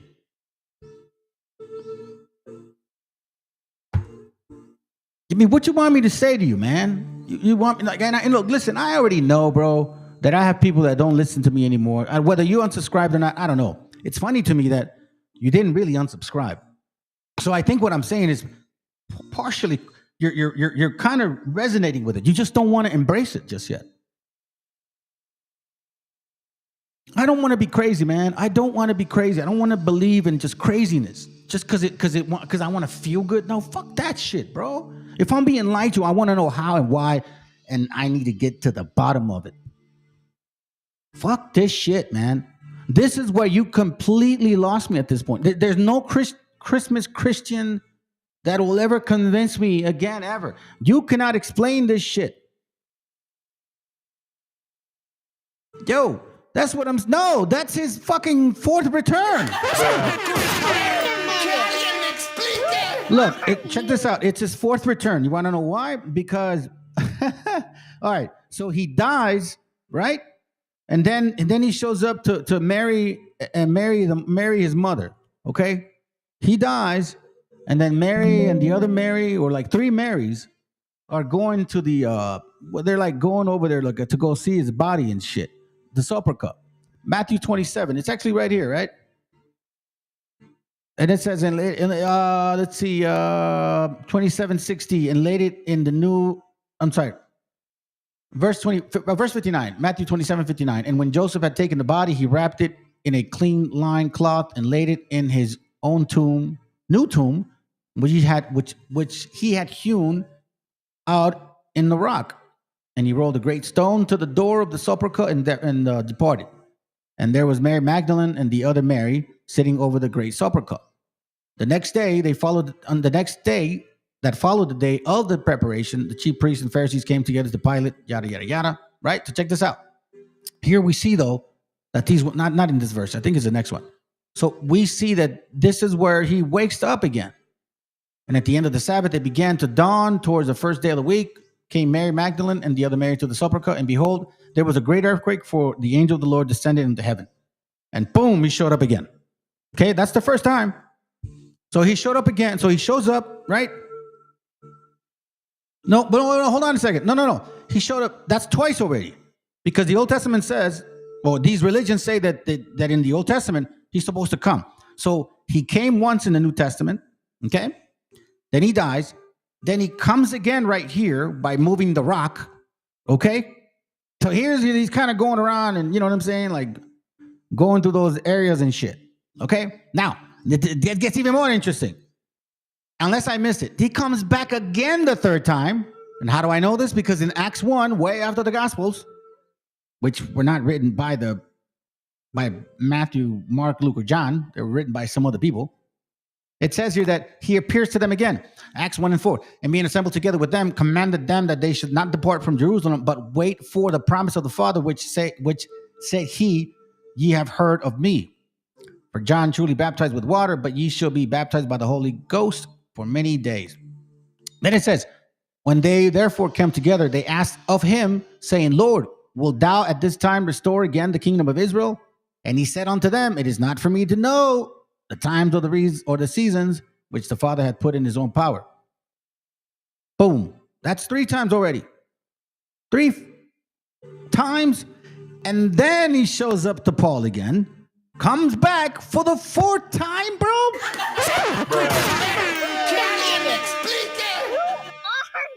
Jesus has been back 4 times already, fam. He came back the first time, born, died again after the boulder, the great boulder was moved, came out, right? We see the 3rd time in Acts, came out, and then he goes and comes back with Paul. Oh no, hold on a second. I think he comes back 5 times in Revelation. Oh no, that's an angel. That's an angel. No, that's not him. You know what I'm saying? So 4 times he comes back, but they're still saying that he's going to come back again.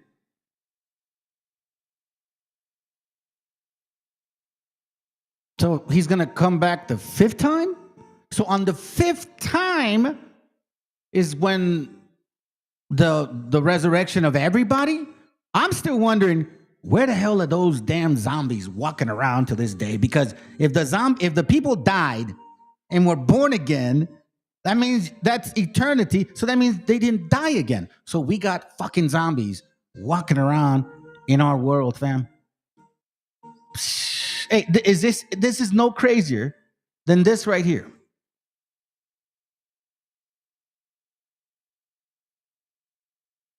If your engine is not revving up, you know what you need? You need a Holy Ghost.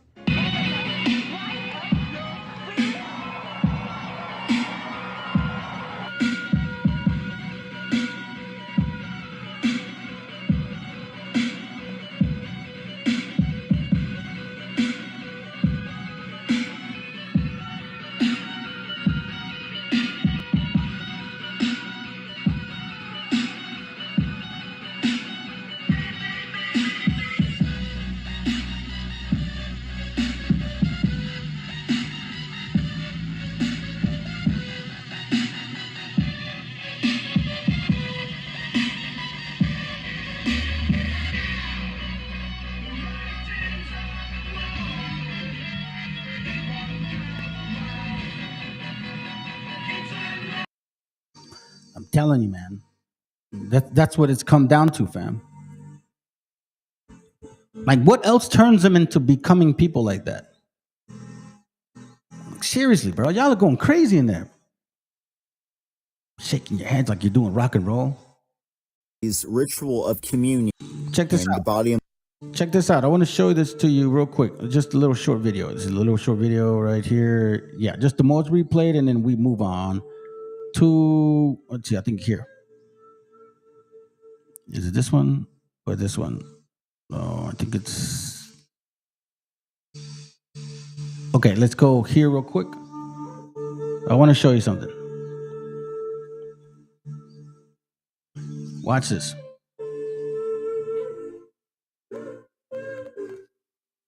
It says here that in the Bacchia, Dionysus tells Agave that the wages of sin are greater, highlighting the tragic consequences of denying divine authority and succumbing to madness. You know how interesting that shit is? Because again, Romans 6:23, and again, this is all because I've read this, I've studied this, man. For the wages of sin is death, but the gift of God is eternal life through Jesus Christ. You see?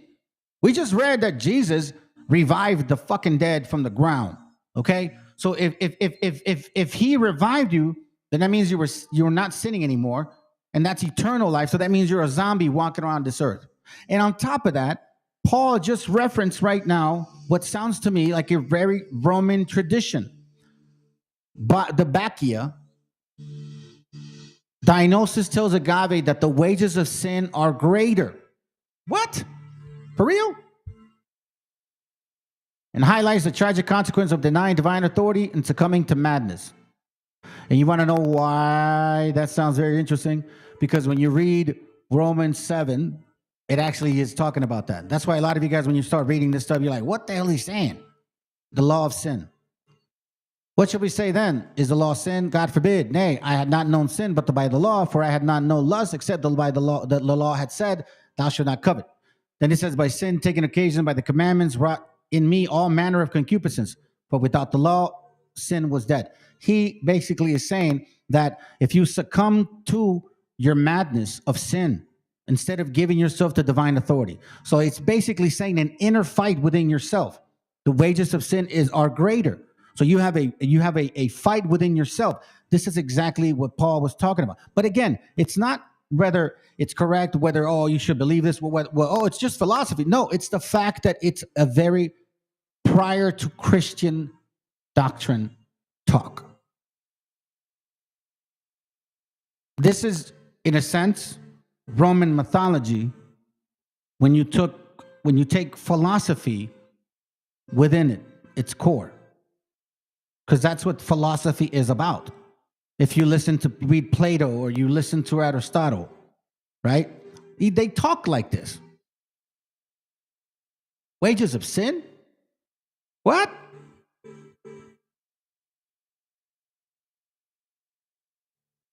I think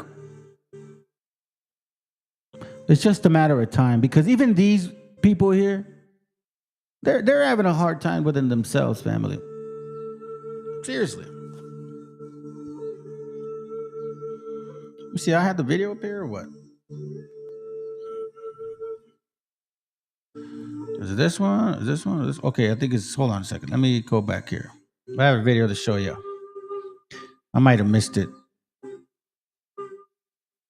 I think we covered a lot already on this point, so I may be able to move on to my second point, unless I'm running out of time.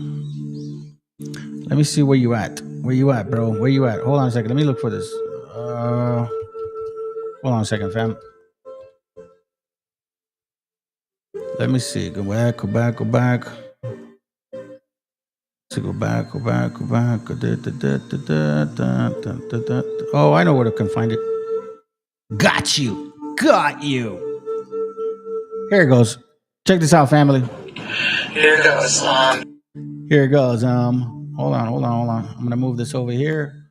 I learned how to do this now, so I don't have any problems with this stuff here. Okay, so check this out. Let's see. Let me see. Hold on a second. No, 7th. Satan has to rule 1,000 years and then come back again. Oh shit! Right. It's crazy, bro. This is the first resurrection. The rest of the dead did not come back until 1,000 years had ended. Let me read that. Revelation 20:5. Let's see. Let's touch on that real quick. Revelation 20:5 says this regarding how many times Jesus has died and came back. It says here, the 1,000 years. Verse 5. But the rest of the dead lived not again until the 1,000 years were finished. This is the first resurrection. But the rest of the dead lived not again until the 1,000 years before. We're finished. This is the first one. You know, it's funny. 1,000 years is definitely the same 1,000 years that the devil was to put in sleep. You know, this is where it gets confusing. Now, oh, thank you, bro. That's a good point. 1 Corinthians 15:16. Look what it says here. To trouble you more. To trouble you more. 1 Corinthians 15:16, right? Let's see. For if the dead rise not, then is not Christ raised? And if Christ be not raised, your faith is vain. Ye are yet in your sins. Hold on, let me read it here. This way. 16 says this. For if the dead are not raised, neither has Christ been raised. And if Christ had not been raised, then your faith is a delusion, and you are still lost in your sins. So is he confirming that Jesus did raise dead people? And if they're not raised, like, where are they? I mean, if they are. So it says here, verse 15. Let's go back a little bit. Verse 13. If that is true, hold on, let's go back more. The resurrection of the dead. It's a good point. It's a good point. It says here, 1 Corinthians 12. Wow. Now, since our message is that Christ has been raised from death, how can some of you say that the dead will not be raised to life? If that is true, it means that Christ was not raised. Wait a minute. Hold on a second. Wait. Fucking time out at this moment right now. Hell no. Fuck that puto. Fuck that puto. Paul should have said at that moment, if Jesus did raise those people in Matthew 27 from the dead, Paul should have said that, but he didn't. He said, if that is true, it means that Christ was not raised.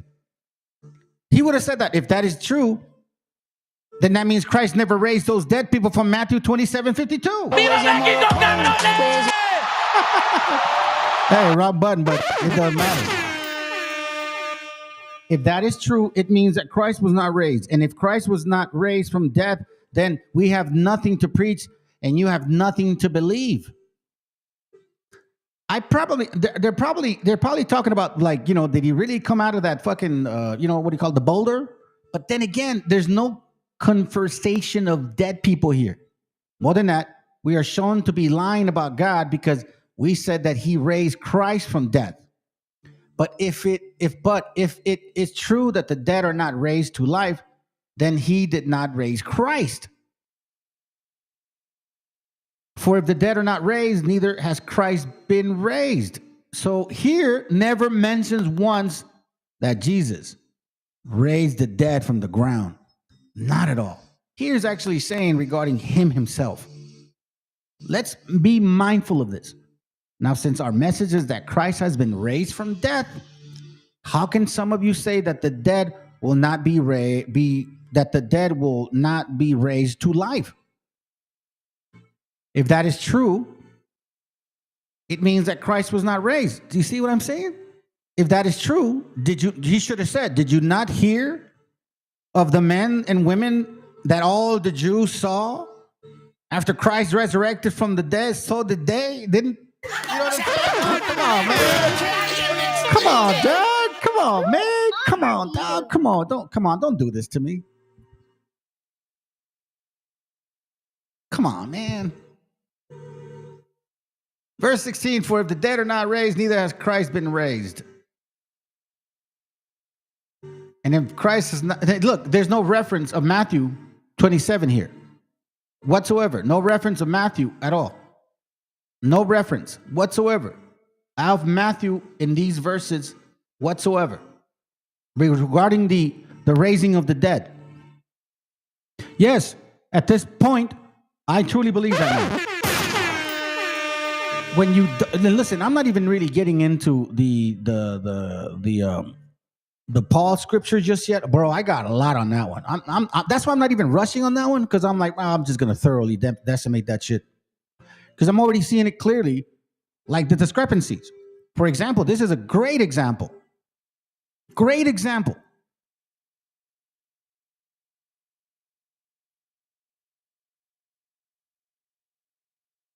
Now let's watch the Esau video, fam. Y'all know who you are. Jesus, I want my birthright back because I'm a descendant of Esau. I am a descendant of Edomites that rejected their birthright. So I will do anything that you want me to do, that you demand me to do.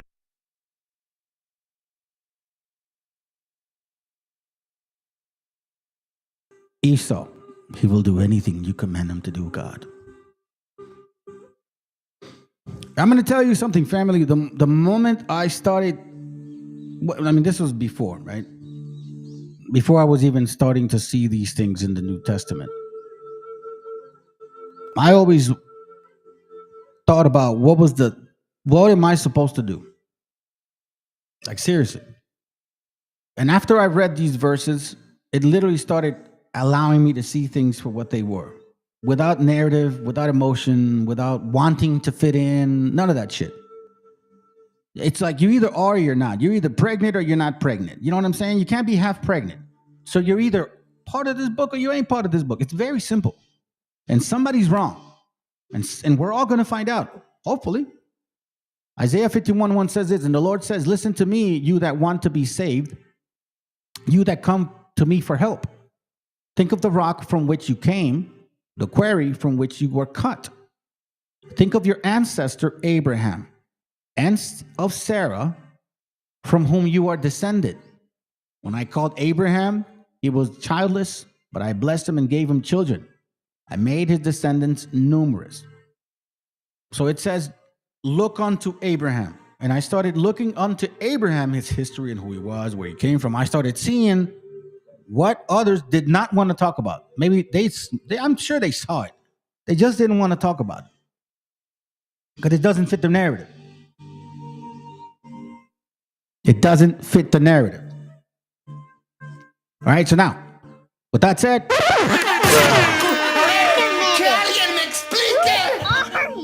point number 1 done. Point number 2.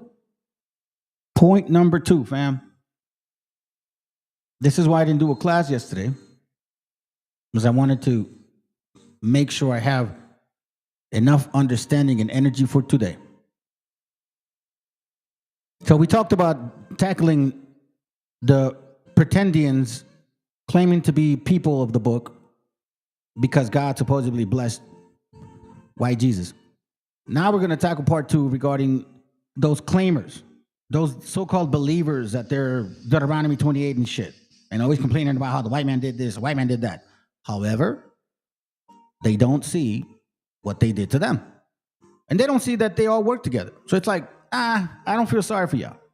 Both of you mofos have a lot to answer to. So here's one, and let's begin.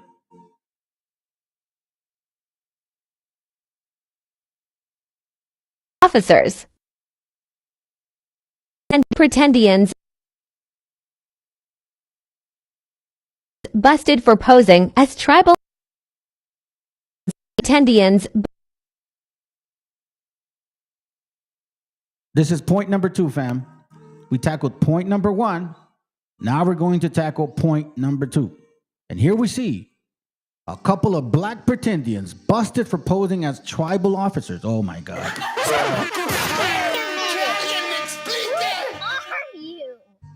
That's why a lot of you don't want to ever come to this channel to bug, because you know I will fucking show your skirts. I may play this twice, fam, because I got to run to the bathroom. Busted for posing as tribal officers. Deputies say they've arrested 2 men who they say were posing as tribal police officers. Fox 5's Doug Evans reports that men are facing serious charges now. Deputies say the man who steps out of this car is not a police officer, even though he's wearing a badge. Coweta County deputies say that's Edward Hanner. They say they pulled Hanner over on Interstate 85 because his car had no license plate and he had a headlight out. They say Hanner and his passenger, Edward Patterson, identified themselves as tribal police officers. So he had it hanging around his neck. It looked like a police ID, it looked like a police badge hanging around his neck. And he identified himself as tribal police? Correct. And said they were on official business heading up to Atlanta for an investigation. Deputies say driver Edward Hanner had a suspended Pennsylvania driver's license. On the video and under the traffic noise, he can be heard telling the deputies that he's not required to have a license under tribal law. Deputies say they then checked with officers at the Cherokee Tribal Marshal Service, and they say they've never heard of Hanner and Patterson. The deputy contacted the Cherokee Nation authorities, and he was told by them that they don't know who these people are. So at that point, they were taken into custody for impersonating a police officer. Both men were taken into custody and charged with impersonating police officers. Hanner was also charged with driving on a suspended license. Black pretendians busted for I just came back. Let me listen to it. posing as tribal officers. Deputies say they've arrested 2 men who they say were posing as tribal police officers. Fox 5's Doug Evans reports that men are facing serious charges now. Deputies say the man who steps out of this car is not a police officer, even though he's wearing a badge. Coweta County deputies say that's Edward Hanner. They say they pulled Hanner over on Interstate 85 because his car had no license plate and he had a headlight out. They say Hanner and his passenger, Edward Patterson, identified themselves as tribal police officers. So he had it hanging around his neck. It looked like a police ID, it looked like a police badge hanging around his neck. And he identified himself as tribal police? Correct. So they were on official business heading up to Atlanta for an investigation. Deputies say driver Edward Hanner had a suspended Pennsylvania driver's license. On the video and under the traffic noise, he can be heard telling the deputies that he's not required to have a license under tribal law. Deputies say they then checked with officers at the Cherokee Tribal Marshal Service, and they say they've never heard of Hanner and Patterson. The deputy contacted the Cherokee Nation authorities, and he was told by them that they don't know who these people are. So at that point, they were taken into custody for impersonating a police officer. Both men were taken into custody and charged with impersonating police officers. Hanner was also charged with driving on a suspended license. A beauty. What? Black pretendians busted for What a beauty, man. Well, let me put it on mute. It's crazy, fam. Now, remember I told you about the whole Democratic Republican shit? Remember that? Okay, let me point something out. I'm gonna For November 20th. Point something out for y'all. And this is what I don't understand. So there's a lot of people from Africa starting to do this shit, right? And like she can't ask for money right now because she's under 1,000 people. But you know, they put a lot of these videos and it's like, oh, look, Black America taking back power. Black America, anti this, that, whatever. I want to point this out to you, though. Because whether you believe Democrats are going to save you or Republicans are going to save you, either way, you're wrong. Either way, you're wrong. And I'm going to show you something real quick, all right? Let's listen to this. It's very short. I just want to prove one thing here. 5th, 2025, this year, to December 2nd, they're calling it a mass blackout. Not a march, not a protest, no science necessary. It's 1 week where we pull our dollars out of the system and see what happens when the economy feels the weight of our absence. Because we've marched, we've begged, most of us voted the right way. And right there.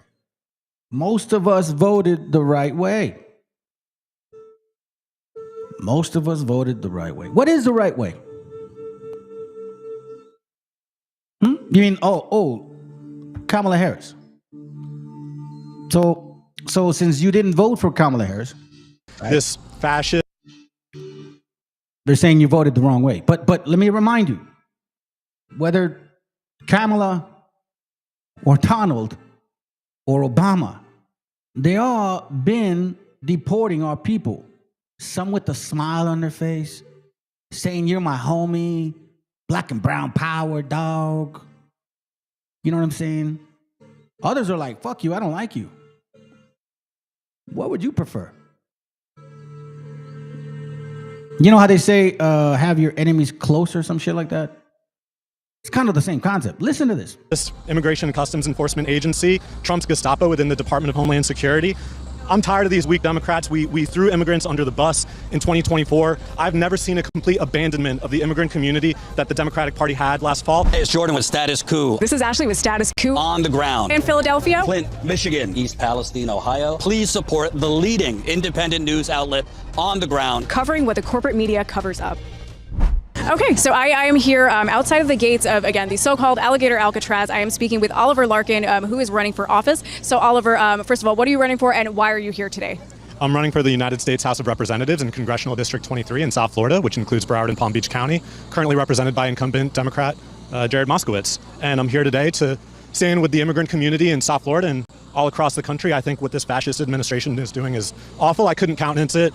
On the day that I announced my campaign, I had to be here and stand with this community. I appreciate that. So you are running for office. Policy-wise, what would you do to counter what's happening here in Florida? Again, you would be covering... I'm tired of these weak Democrats. We threw immigrants under the bus in 2024. We had Vice President Harris talking about building a border wall. How much of that wall did he build? I think the last number I saw is about 2%. And then when it came time for him to do a photo op, you know where he did it? In the part of the wall that President Obama built. But you're agreeing to a bill that would earmark $650 million to continue building that wall. I pledge that I am going to bring forward that bipartisan bill to further strengthen and secure our border. That Trump was talking about in 2016. I've never seen a complete abandonment of the immigrant community that the Democratic Party. You see that? You see that right there? You see that right there? Okay, so that's one. You should have voted for Kamala Harris. At least they would have deported your family without so much publicity. You know what I mean? The nerve of them to embarrass you like that. No, just deport your Mexican ass. You have a power. So check this out. Check this out. This is no different. This guy right here. Now, this guy's defending him like a dumbass. You don't even understand what's going on. Obama handling heckler. The heckler is saying you have the power to stop deportation because this is the dude that has deported the most people. And these are Democrats. The so-called black man that's supposedly black and brown power, doc. You know what I'm saying? So do you want to get deported in secret or do you want the people to tell you in your face they fucking hate you? Stop deportation for all. Actually, I don't. And that's why we're here. I need your help. Okay. Stop deportation. Thank you. All right. What I'd like to do... No, don't worry about it, guys. Okay, let me finish. Let me. How about these guys don't need to go. Let me finish. So, you know, one thing about this man is he knew how to answer questions without really answering. Because then all of a sudden he's like passing the bill to someone else. I can't do everything. I can't do everything. Oh, but you sure as hell can fucking do some shit when it comes to benefiting your, sponsors. Of laws. That's part of our tradition. And so the easy way out is to try to yell and pretend like I can do something by violating our laws. And what I'm proposing is the harder path, which is to use our democratic processes to achieve the same goal that you want to achieve. But it won't be as easy as just shouting. It requires us lobbying and getting it done. So... oh my God, what a great answer. What a great answer. It's the same fucking shit that the Republicans say. I'm not gonna, I'm gonna uphold the Constitution. And they have to get their citizenship through the legal means. Fuck those Mexicans. It's the same fucking talk, fam. He's just saying it a little nice. Hey, there's not much I can do, There's not much I could do. I mean, I'll try, maybe use some lobbying and shit. What the fuck are you talking about, bro? You wanted to vote Democratic, you think it would have helped you any better? It's no different, man. This is exactly what's been created by these particular people that really, have dominion over their religion, dominion over the government. Because you know who's involved in this government? Whether somebody has an upper hand, it's all based on the fact that, hey, guess what? Y'all been dealing with each other for a while now. This is why this is nothing new. And now we got we got pretendians over here. And then I appreciate this brother. Somebody sent this to me. And he made a great point. It's crazy that... Because, again, we're talking about hypocrisy. People claiming, didn't the Christians come over here? Supposedly this is the promised land. And they're here because God anointed them and all this bullshit. And supposedly Christ and Jesus and all of this is unique and one religion and don't believe in pagans, and they killed our people, destroyed, burned, hung us to fucking trees and shit. Supposedly that we were pagan. Yet little did we know that their religion is full of fucking idolatry. And it wasn't just the white man that came, fam. We know this already, man. Historically speaking, it was black and white folks, dark skin, light skin, coming over here, taking the fucking spoils and taking your babies. And now they want to be your friend. Well, fuck that shit. Some want to use the Bible and claim like, oh, we're Jesus driven and we love everybody, but it's white nationalism all day. Others say, no, we know we are the same. Hey, we the same, Mark, but you know, we Judah. Others like, oh no, we're the same people, you know, vote democratically, but we're still gonna have to obey the money. Because at the end of the day, it's capitalism. Whichever way you want to slice it, bro.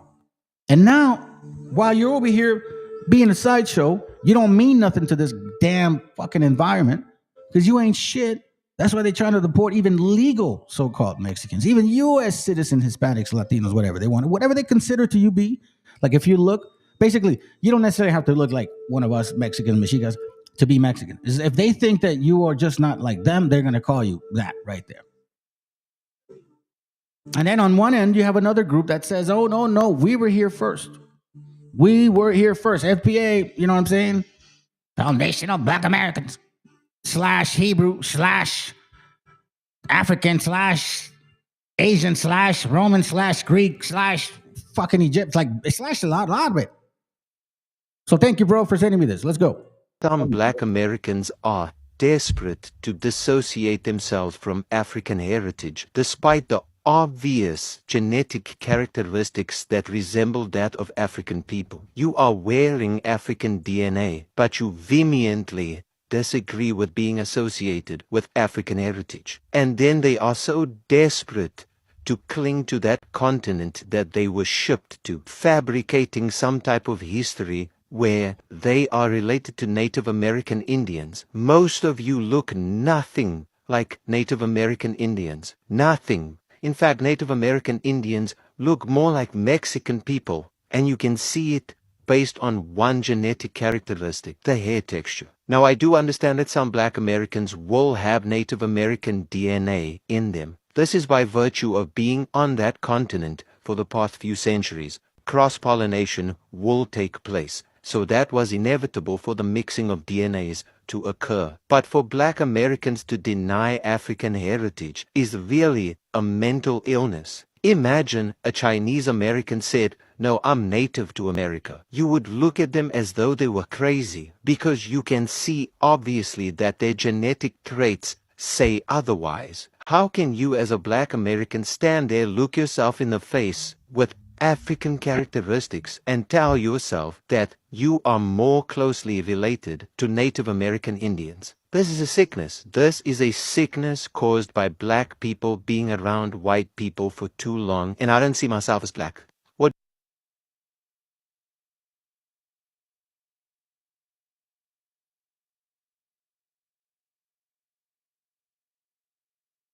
do you see yourself as? I'm a white person. It's difficult because I don't identify as being Black.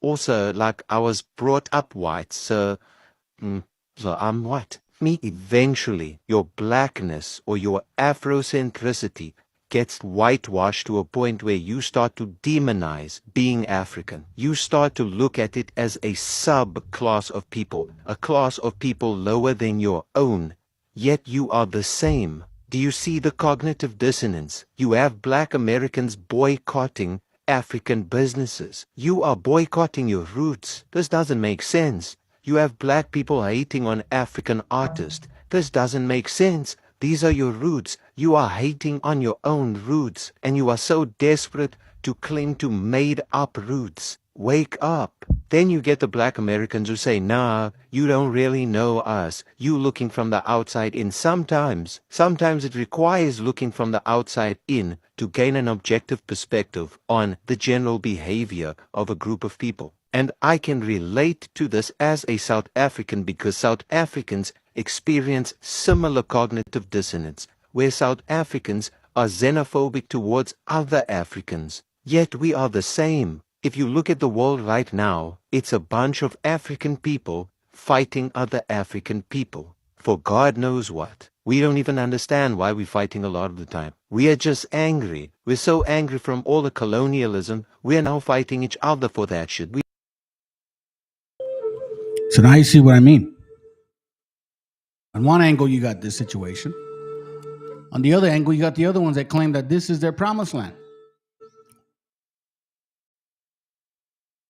Right?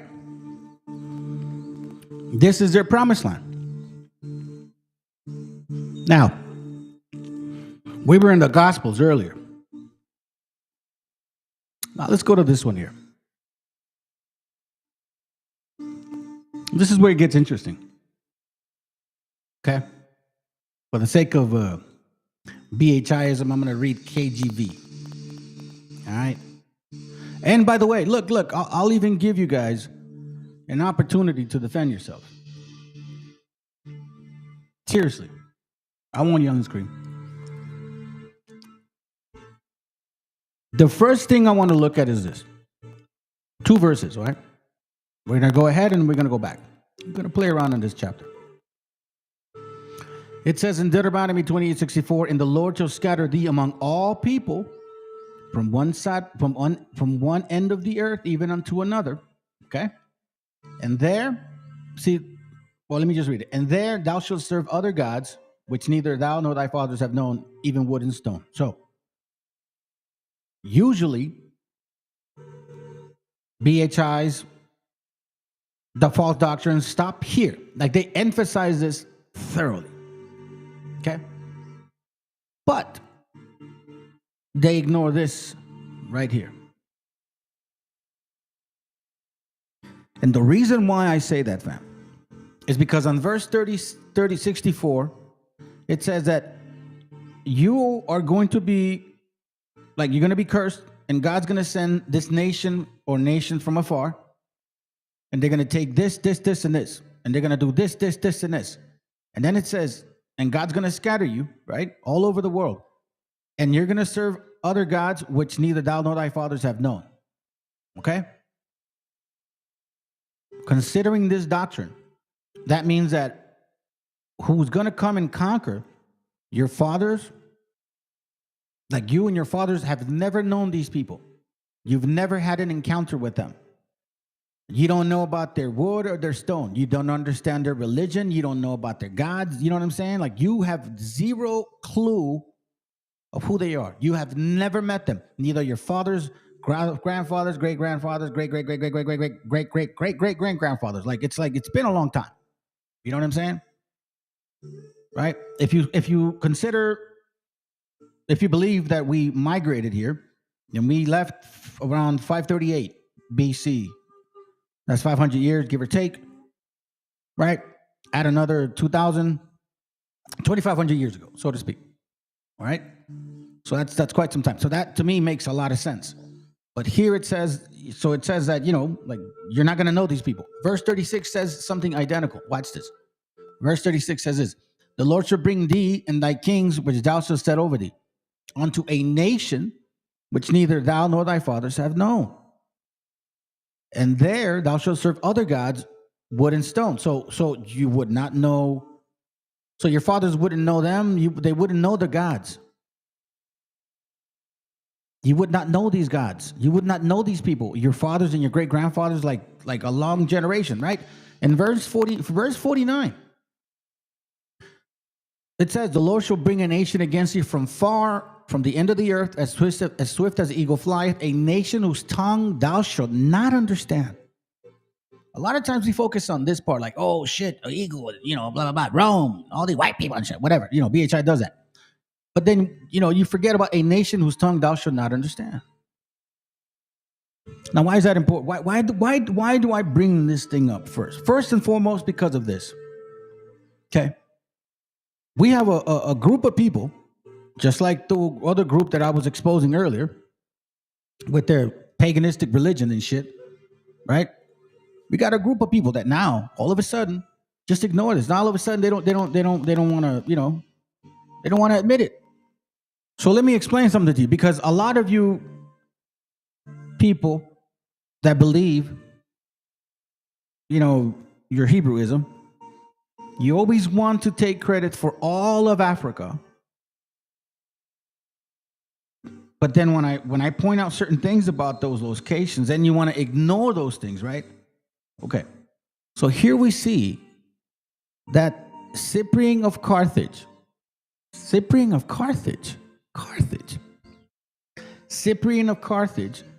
bishop often called the African Pope. Oh, shit, are you serious? Yeah. So Cyprian of Carthage is bishop of the often called the African Pope, was an important patristic writer of the early church. His writings can be found in most patristic books, including Jurgens, Volume 1, page 216, 258 AD. So you see what we're looking at here? A very important writer which shows that the Protestants' view that the chair of Peter was a later invention is false. I don't know what that means. But here we see a Pope of Africa. Now, I had the book here, fam. I kid you not. I had the book here. Man, this, God, it bothers me so much right now. I had the book here and I walked around right now when the video was playing, I was looking for the book. And I actually did share this with y'all before. And it's this book right here. Here, hold on. It's this book called Slavery from the Roman Times to the Early Transatlantic Slave Trade. I'm sorry, it's trade. I always add words. What the hell is wrong? Anyways, again, I have the book. I just can't find it this very moment. But here on page 52, if I could get some information, I think. Nah, this is talking about Charlemagne bringing together the people. Damn it. Let me see if I can find it real quick. Hold on. Now that I have the name. Slavery from Roman times to the early transatlantic trade. PDF. Do they have it in PDF? Maybe they do. Can I read it, please? A preview. Okay, hold on. Maybe I can see something. Okay, so this is the book. This is the book that I have here. And in this book here, okay. Let me see here. Let me make it. Slavery from Roman times to early transatlantic trade. So look at this right here. We see people. Look, Africans, whites, and who are these people over here? So-called Muslims, right? I don't know if these guys are Muslims. They don't look like they're Muslims. You look at the horses, they're set up a little different, right? Here, their hair, like it's different. But I think these guys sold them these slaves here. So we're seeing black and white people as slaves. These are Christians. Now, why is this important? Because in this book, we see that the relationship between Africa and Europe is nothing new. Slavery in medieval Europe, the world of Islam, and Africa. See, in this book, you actually does go through its historic relationship between Europe and Africa. The relationship between Europeans and so-called Africans or so-called Europeans was not new after 1492.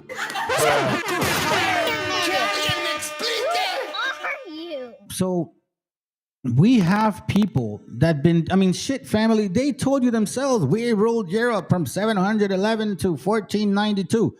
Really? So that means you knew their languages, you knew their religions, you knew their customs, you knew their gods. They were not new to you. You spoke English, Dutch, French, Portuguese, Spanish. Latin. How does this even fit? We're barely getting started. And you're already missing the beat. I'm barely, 3 verses, I think? 64, 36, and 49. Yes, 3 verses.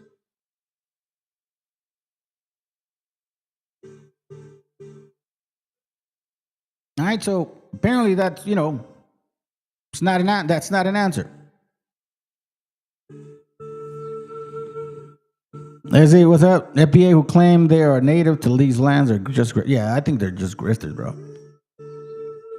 You can tell that none of them really know what they're talking about.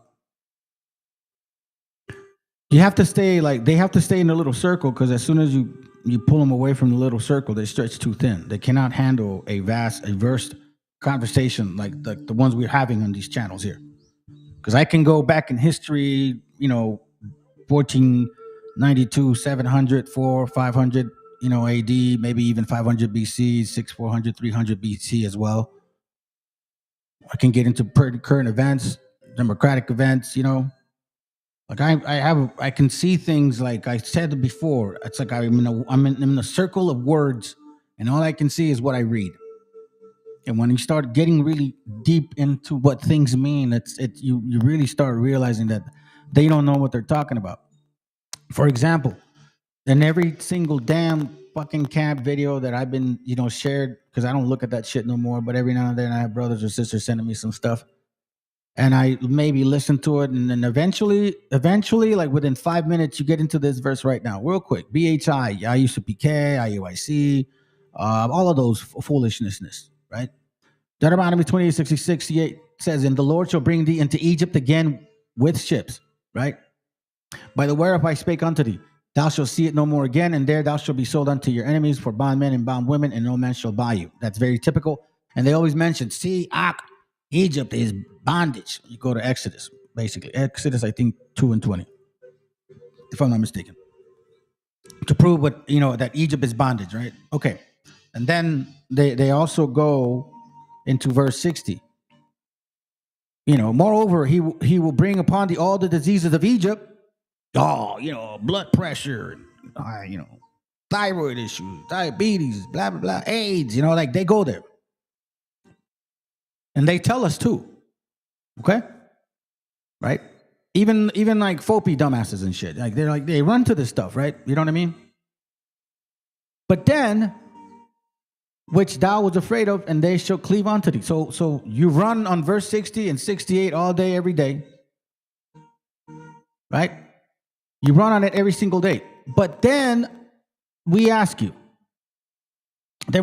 okay, so if you guys are those people, and you're using verse 68, considering Egypt, you use verse 60 again, considering Egypt, when did this happen to you here in Egypt after the white man conquered you?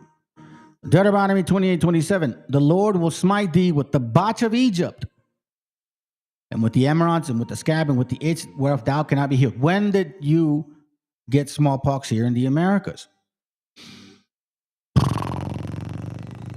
And this is where it gets interesting. You guys are willing to take verse 60. You're willing to take verse 64. But then we ask you about verse 27, and you cannot answer that. All of a sudden now, it didn't happen in this captivity. It happened in another captivity. You mean like smallpox? Nah, it happened in another captivity. That didn't happen here in the Americas. You see, the Deuteronomy 28 don't really apply in one slavery. Which I then go, oh man, it's so funny, bro. Oh my God. Oh dear Jesus. You guys like to say that nope, these curses didn't all happen at once. But in the same fucking camp breath of yours and your stupid milk doctrine, you go and teach this shit in your rooms in private. And I think it's Daniel 11 and 12 or 12 and 11. And it says here, let's see, Daniel 12, 12 and 11, I think.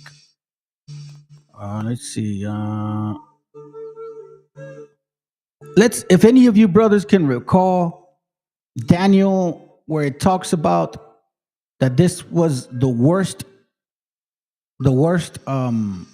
slavery of all of them?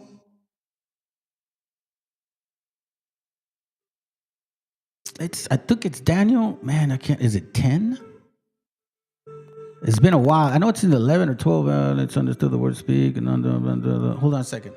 Hold on. How does it go? If anybody can recall, man, that would be so helpful for you brothers or sisters that can recall that verse. Let's see. We got to find it. But let's see, assemble the forces. Called to the land, to cast down for the king, shall not return. Or is it before? Let me see, trying to remember. Is it 9 and 11? Let's see. What sin? We have sinned, committed iniquity, neither have we done. Lord's righteous belong unto us, Israel. The Lord belong unto confession of faith. Have mercy through the rebellion, neither have we obeyed. But the servant of Papa jumped transgressed the law, therefore sin against him. The Israel has transgressed by even the way, therefore curse upon us the oath that is written in the law of Moses, because they have sinned against him. Term which spake against us, and the judges of Israel by bringing. Yeah, that's it. Okay, so here we go. This is it. So Daniel 12. You go into any of these camps, BHI, all of them, ISUPK, IUIC, all of them will say that this was the worst captivity that the Israelites have ever had. And they'll use Daniel 9.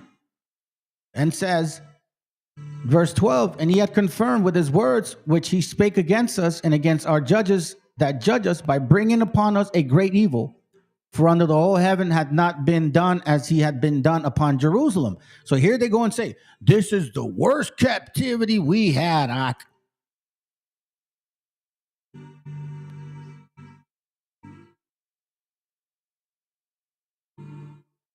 And here verse 11 says that he poured the curses.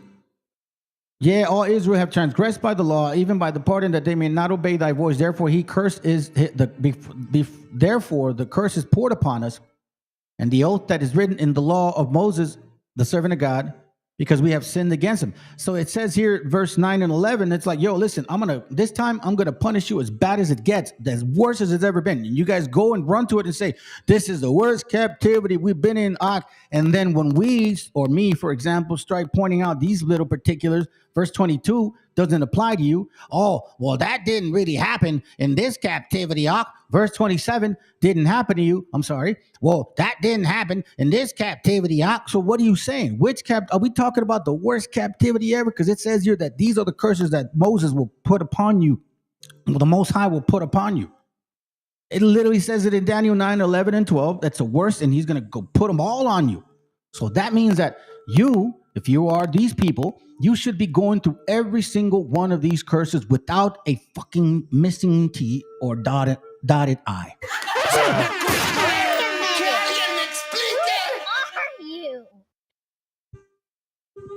You have books like Black Slavers, The Free Black Slave Masters in South Carolina by Larry Koger.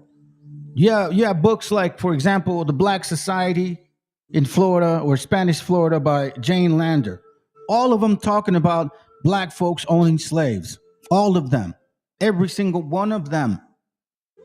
We have the golden age of the Moors, which these wobbles, the FBAs push, which a lot of it is pseudo. But even in that book that says that y'all fucking ruled the white man. And you say that shit. But in the same breath, you say, Deuteronomy 28, you know what I'm saying? We didn't know their language. We don't know. What do you mean? You guys were rocking their Christian, like their fucking religion. Like, matter of fact, even in the book called The Lost Tribes of Myth, it talks about the proselytes of North Africa and the so-called proselytes, the so-called Sephardics being proselytes as well. That you guys were, North Africans were, Christians, Mohammedans, and Jews. Like, it was a mixture of all kinds of pagan religions as well. What are we talking about here? Y'all know each other. I mean, those are the verses that identify certain people for sure, because a lot of people, a lot of races have been cursed, man. A lot of nationalities, you know what I'm saying? They've been cursed. You got people in across the world that are broke as hell. They got really not much to live off. You know what I'm saying? That's what it is. And this is considered madness right here, or verse 20. I mean, that could happen to anybody, but then you start getting into detail. Like, yo, this is going to really define you, right? And then these particular things are going to start happening to you, right? And then the land that you're going to have, that you have, is going to turn into powder and dust, and like nothing is going to, like this moment, now you're cursed, even your own land. And then, you know, he's going to send enemies to you.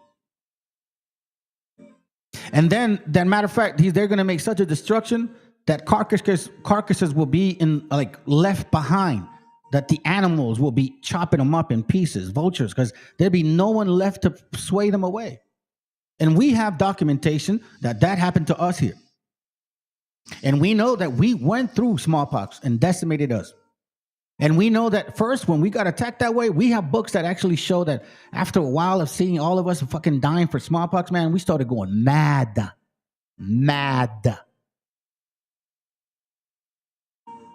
This applies to everybody.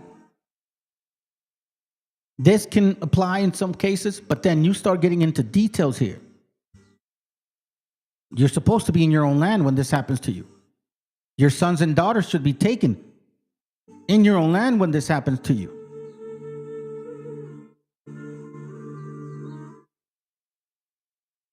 Are we not seeing this among our people? Are we not, is our people not dealing with, deportations, separation of children? Is it not true? Or are we forgetting now? All of a sudden, everybody just dramatic new images. Oh no, we're not going to ignore it. We're going to bring it to the table because, again, we're here to talk about two topics: what Christianity really stands for, and what those that believe really believe in. And hey, if you call yourself a so-called Israelite, well then prove your cause, because from what we see, you don't fit none of that shit. It says the scriptures talk about that your sons and daughters shall be given unto other people, right?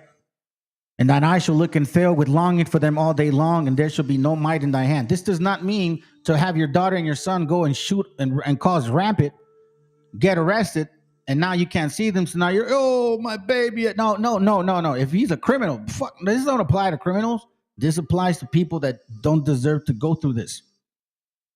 Do you understand that? This is not applying to criminals. God is not on the side of those that break his commandments. Why the fuck would he defend you? Come on, man. Facilities on the U.S.-Mexico border have emerged today. That comes as the Biden administration dispatches top officials to address the sharp increase in migrants seeking asylum. Amna Navaz has been on both sides of the border today, and she reports from McAllen, Texas. Amid an influx of immigrant children coming to the southern border, new images have surfaced from inside the overcrowded border facilities on the U.S. side. These photos, provided to PBS NewsHour by Congressman Henry Cuellar of Texas, show adults and children bunched together on sleeping mats at a makeshift tent facility in Donna, Texas, operated by U.S. Customs and Border Protection. It comes amid an outcry from a bipartisan group of U.S. senators after they toured a border facility last Friday with Homeland Security Secretary Alejandro Mayorkas. Press were barred from the trip. Democratic Senator Chris Murphy said that he fought back tears while touring the facility. Republican Senator Shelley Moore Capito of West Virginia said the facilities were, quote, overrun. The numbers are just continuing to grow, and there's no impedance for these children to be coming in. Mayorkas told ABC News yesterday the Biden administration is working to move children out of temporary border facilities as quickly as possible.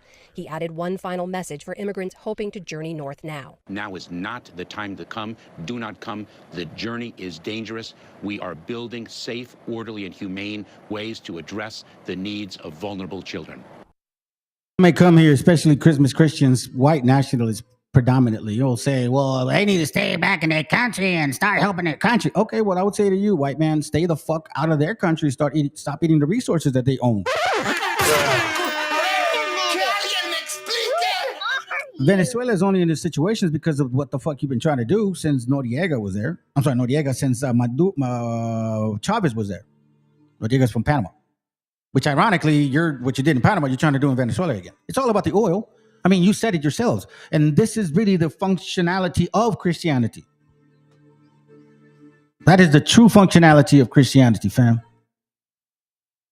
You can't go any other way with this. And again, when we go back to who is this happening to? The Biden administration today sent officials to Mexico to meet with Mexican officials about efforts to stem migration north. It says here, and I'm going to leave it there. It says Deuteronomy 28:33. Matter of fact, here's what I'm going to do. I'm going to mute it, let it play, and I'm going to read this. It says, the fruit of thy land and thy labors shall a nation which thou knowest not eat up. You see, black man, white man, y'all known each other since you came from the east side of this world.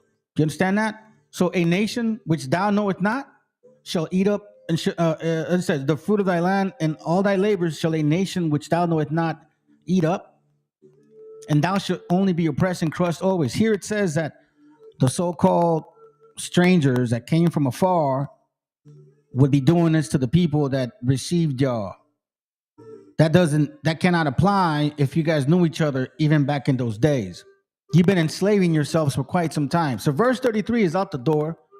Verse 32 is out the door. Verse 35, the Lord shall smite thee in the knees and in the legs with the sore botch that cannot be healed from thy foot onto the top of thy head. That is the smallpox. Again, verse 27, verse 64, verse 68, verse 33, verse 35, out the door.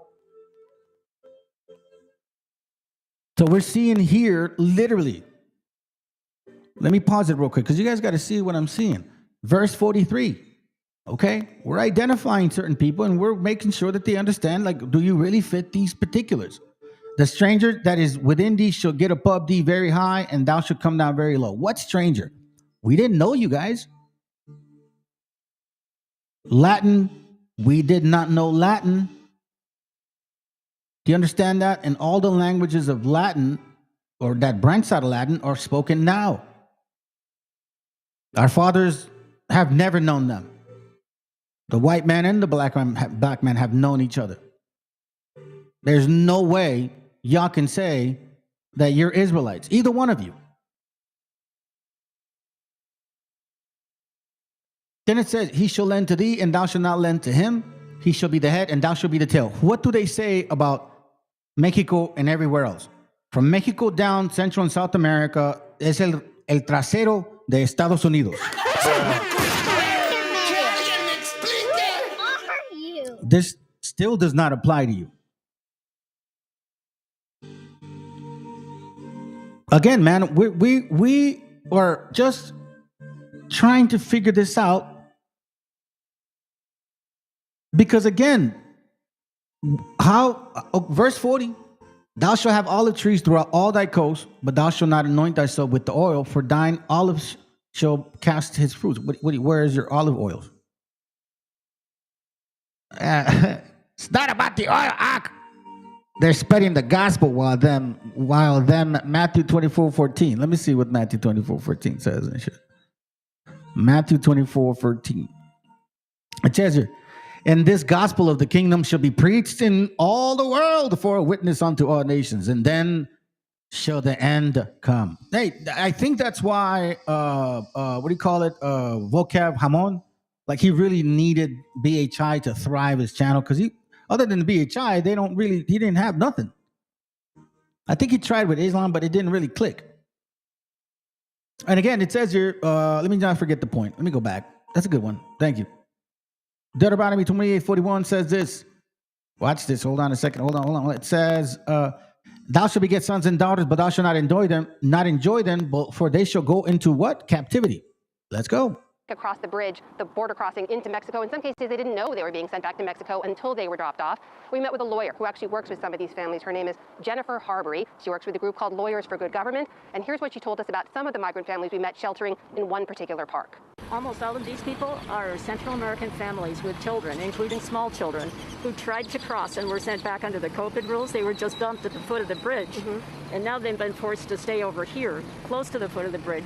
And Amna, as you say, the vast majority of people are being sent back, but unaccompanied children are allowed to stay. How much is that taxing the system?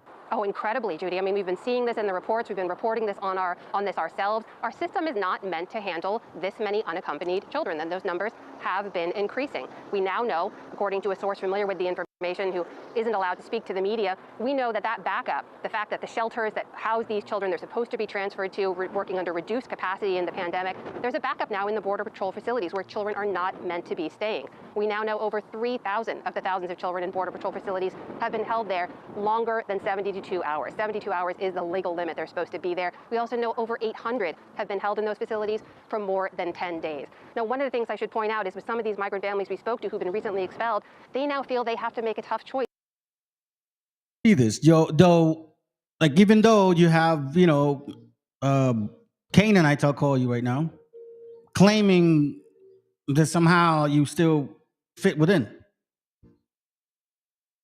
I'm gonna show you something real quick because I think we're almost done. I'm gonna show you something real quick as I think this is interesting. And again, I don't agree with this person, man. I detest these people. Chimp out incoming, but I don't appreciate, like, this is, can I say this, man? This is people looking down upon others. Like, I don't consider it like that. Like, this isn't about looking down upon anybody. This is about making sure that you don't take away what belongs to me and trying to exclude me what belongs to me or my people. But this right here, this is very common among Esau. Take a listen. Esau likes to, I guess, cast names upon people because that's their insecurity level shit.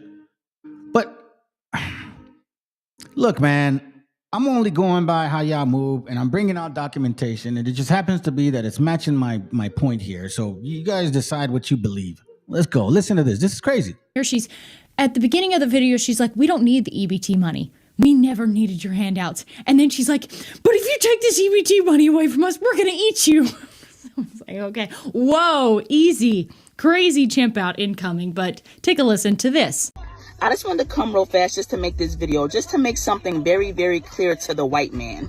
Black Americans do not care about your government shutdown, and Black Americans do not care about you taking away our EBT and our government assistance, because Black Americans never depended on the American government to take care of us and feed us, because we never could. We were never able to depend on the government, in spite of what you may say and what you may try to force us to believe. So you can sit back and you can mock, you can laugh, and you can think that you're about to starve us to death. But I'm here to let you know that we are going to eat regardless, even if we have to hunt you animals down and roast and eat you.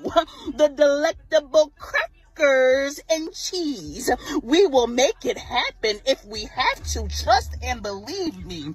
And if it takes this government shutdown for Black people to finally come from under the government and understand that we don't need to be paying our taxes into this government, what we really need to be doing is taking care of one another, buying land and growing our own food and building our own nation. If this government shutdown and starvation is what it's going to take, then let the party begin. It's Black power, baby, and we rise. See, I just don't get neither one of these nations, bro. Both of you guys are fucked up in the head. Man, you should have just stayed over there. Shit. Just stayed over there. Look, and for you guys that really talk like this, that's pretty stupid. You're gonna eat people now? Like, really? Okay. So then they're basically gonna use that against you. Like a dumbass, you fall into the trap. The Negroes in Negro land, the Negroes in America, the Negroes generally. Also, the several races of white men considered as the involuntary and predestined subplanters of the Black race. You see that? So here in this book, it gets pretty somewhat graphic. Human butcheries and sacrifices in Negro land. See, when you start talking like that, people are going to kind of take you serious and shit. Especially us at Reason. Like, wait, hold on a second. You're sounding like what I just read. It says the main object contemplated in the national anniversary of the Homie is that the king may water the graves of his ancestors with the blood of human victims. These are numerous, consisting of prisoners taken in war, of condemned criminals, and of many seized by lawless violence.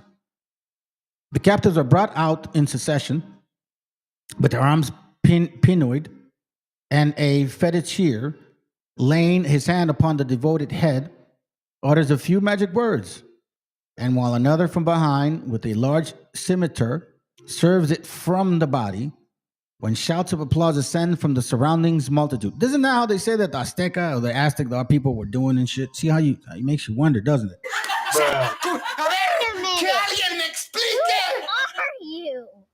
And it says here, and at any time when the king has a message to convey to one of his deceased relations, he delivers it to one of his subjects, then strikes off his head, that he may carry it to the other world.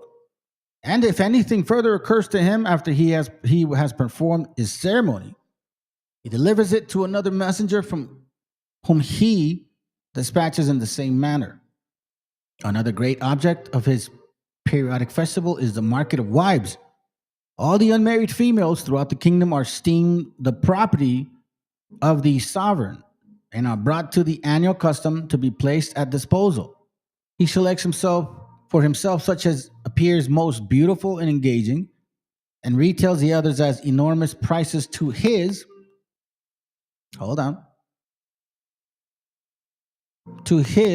chiefs and nobles. No choice on this occasion is allowed to the purchaser. In return for his 20,000 cowries, a wife is handed out, and even be she old and ugly, she must rest contented.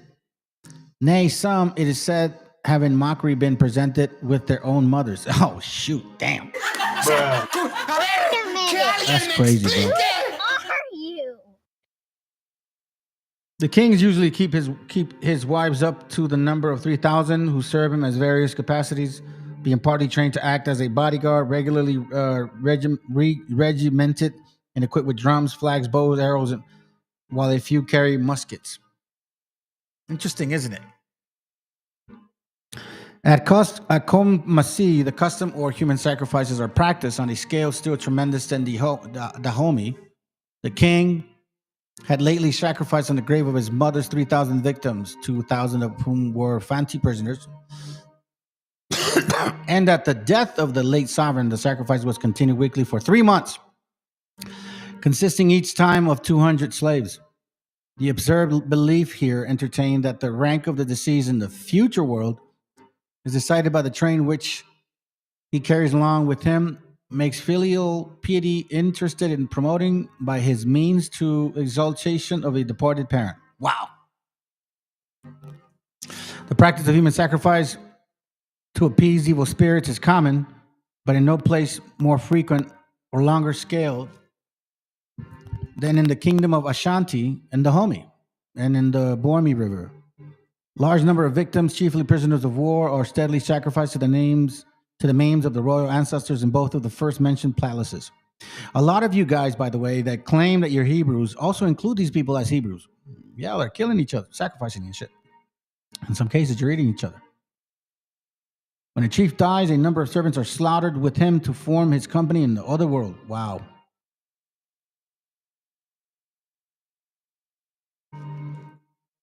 You have to, I mean, what are you saying? Like, this is what Israelites do? Chapter 3, page 25 talks about human skulls as sacred relics, ornaments in Negro lands. Human skulls were built in the walls of the palaces, about half the skull projecting beyond the surface of the walls. You guys love to pin this shit on our people, bro. You fucking love to pin this crazy shit on our gente. And you can't even prove it only going by so-called writings and shit. Because we aren't even doing any of this. You guys are. And literally.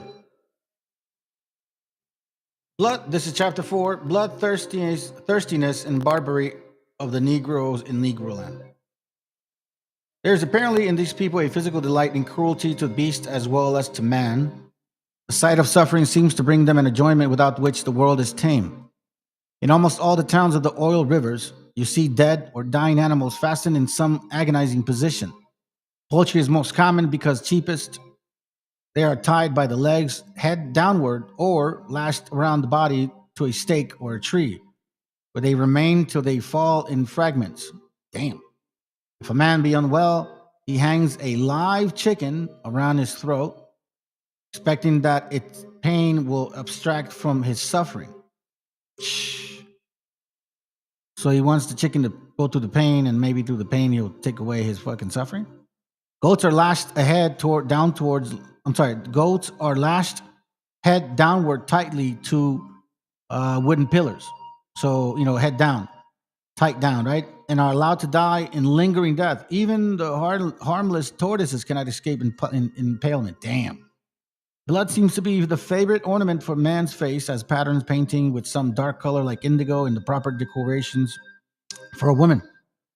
At funerals, a number of goats and poultry are sacrificed for the benefit of the deceased, and the corpse is sprinkled with the warm blood. Really? Really? Really? The headless trunks are laid upon the body, and it's the fowls flap their wings, which they will do for some seconds after its decapitation. It is a good omen for the dead man. So basically, the dead person is is dead, right? So they go and chop up the chickens' heads and shit. And obviously the chickens, they still run around. So they're like, oh, that's a good sign. Travel well, brother. Travel well. Page 30. It is not so easy to offer any probable reason for the eagerness to share in cruelty, which glows in the Negro's bosom. The appalling character consists rather in the amount of bloodshed which gratifies the Negro than in the studious prolongations of pain. Superstition probably excused or justified to him some of his worst practices. Human sacrifices have been common everywhere. There was no scruple at cruelty when it was convenient. The mouths of the victims, watch this, were gagged by knives run through their cheeks. You see that? So like fucking what's his name? Batman? What's his name? Joker. Like the Joker. Like he gets the blade from one cheek to the other, bro. Like they would do that to their captives. The knives run through their cheeks, and the captives among the southern tribes were beaten with clubs in order to prevent resistance or to take away their strength, that they might be more easily hurried to the hill of the death or authorized place of execution. Futis, Africa. Those are all references. Y'all want to look for them? Go for it. It's hard to make them feel that the shedding of human blood is a great crime. They must be conscious that it is wrong, but having been accustomed to the bloodshed from infancy, they are remarkably callous to the enormity of the crime destroying human life. I'm not saying it. They're saying it.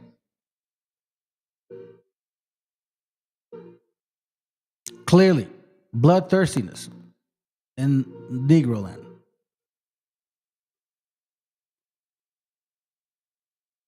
Slavery and slave trade in Negro land. So you guys have always been doing this amongst yourselves way before. It seems quite natural that everyone, even the most thoughtless barbarian, would feel at least some slight emotion on being exiled from his native country and enslaved.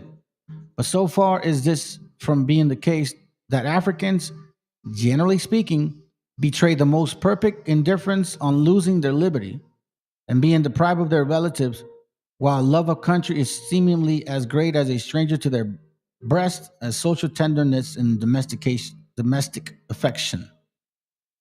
The reader must bear in mind that my observation applies chiefly to the person of free condition, who constitutes, I suppose, not more than 1/4 part of the inhabitant at large. The other 3/4 are in a state of hopelessness and hereditary slavery. Last part. Large families are very often exposed to absolute want, and as the parents have almost unlimited authority over their children, it frequently happens in all parts of Africa that some of the latter are sold to purchase provisions for the rest of their families. So when you have a big family, it's not uncommon for them to sell the younger ones to feed everybody else. You know what I'm saying? Yeah, I know. I mean, but what do you expect? What do you expect, honestly, bro? Like, do you expect people to, help? Nah, man.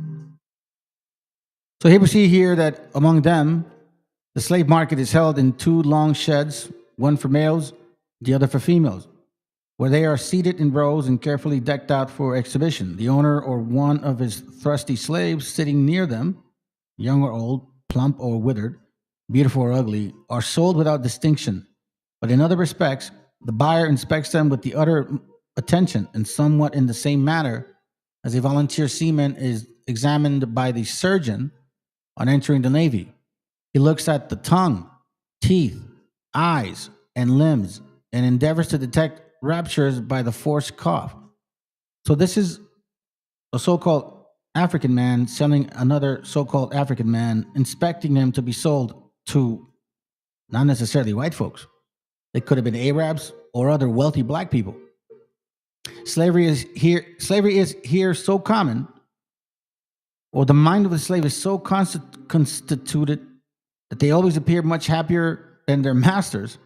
The women, especially, singing with the greatest glee at the time they are at work. I guess shit was really bad prior to that. You get what I'm saying? So, I mean, unless you want to give people the opportunity to consider you what they believe you are, then continue to do that. I showed you guys this book here. And the brother, All Be Revealed, had mentioned it. The Geographical History of Africa, written in Arabic, blah, blah, blah, blah, blah, blah, 1600. It's from Leo Africanus, who is not a white man. Please stop saying that. You're sounding more ridiculous. Leo Africanus was not white. Stop it. He was an African. I think he was North African. It says here on page 6. Watch this. I need you to pay attention to this. Moreover, this part of the world is inhabited specifically by 5 principal nations, to wit, by the people called Kafetas, that is to say, outlaws or lawless, the Abyssinians, the Egyptians, the Arabians, and the Africans, or Moors, properly so-called. Okay, you hear that? So the Africans or Moors, properly so-called. So I'm starting to really get a clear sense that when they're talking about Moors specifically, whether it's light skin or dark skin, they're talking specifically about North African Muslims. Do you understand that? Whether light skin or dark skin, they were considered Moors, Moroccan-ish, so to speak. Okay, all right. Remember, keep that in mind. Not West Africans, not East, not South. Predominantly North Africans were considered Moors that practiced Islam. Okay, whether white or black. Now, remember, keep in mind that when I say white or black, you can also consider the quarterback from Kansas City Chiefs, right? Like that. You can tell that guy's black, but he happens to have a mom that's white, right? Same concept. Properly so-called, which last are of 2 kinds, namely white or tawny Moors. You see that right there? There you go. And Negroes or blackamoors. All of which nations, some are Gentiles, which worship idols, others of the sect of Mohammedans, some other Christians, some Jewish in religions. Jewish, again, we know what that means. Jewish, not exactly a Jew, kind of like one. The greatest part of which people are thought to be descendants from who? Ham. The cursed son of Noah, except some Arabians of the lineage of Shem, which afterwards passed into Africa. See that? You see that? You see what it's saying? Okay. All right. Now let's continue another one. Here it says here about who you are, about the original of all Africans. Our historiographers do much disagree. For some will have them derived from the inhabitants of Palestine because, as they say, being expelled out of their own country by the Assyrians, they came at a length into Africa. And seeing the fruitfulness of the soils, chose it to be their place of habitation. It's kind of like Jubilees. Basically like Jubilees, what Jubilees is saying, all right? Others are of the opinion that they took their original from the Sabians, people of Arabia, I don't know what that means, and that before such time as they put to flight by the Assyrians or Ethiopians, you see that? Not necessarily the same, had been aforesaid. Some other reports that the Africans descend from certain people of Asia, like FBA today, who being chased hence by reason of wars which were waged against them, fled into Greece, which at the same time had no inhabitants at all.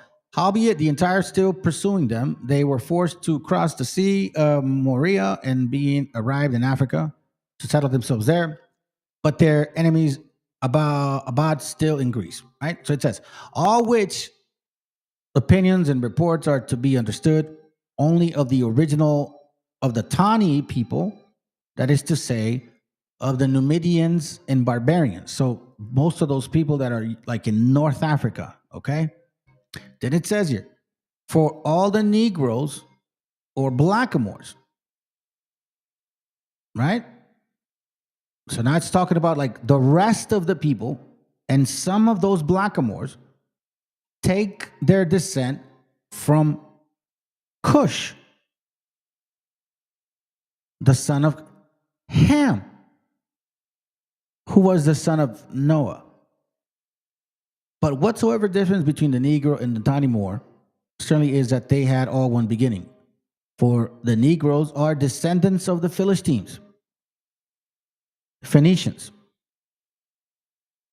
and the Philistines of Mizraim, the son of Cush. But the Tani Moors fetched their pedigree from the Sabians, and it is evident that Sabab was begotten of Ramah, which was the eldest son of Cush. Diverse other opinions are there being as touching this matter, which because they seem not necessary, we have purposely omitted. Basically saying, yeah, you know, other people say this stuff, but there's no point. Now, that book is older than this book. So if you look at this particular book of Africa, like who they are, as a matter of fact, if you go to, if you go into this part here,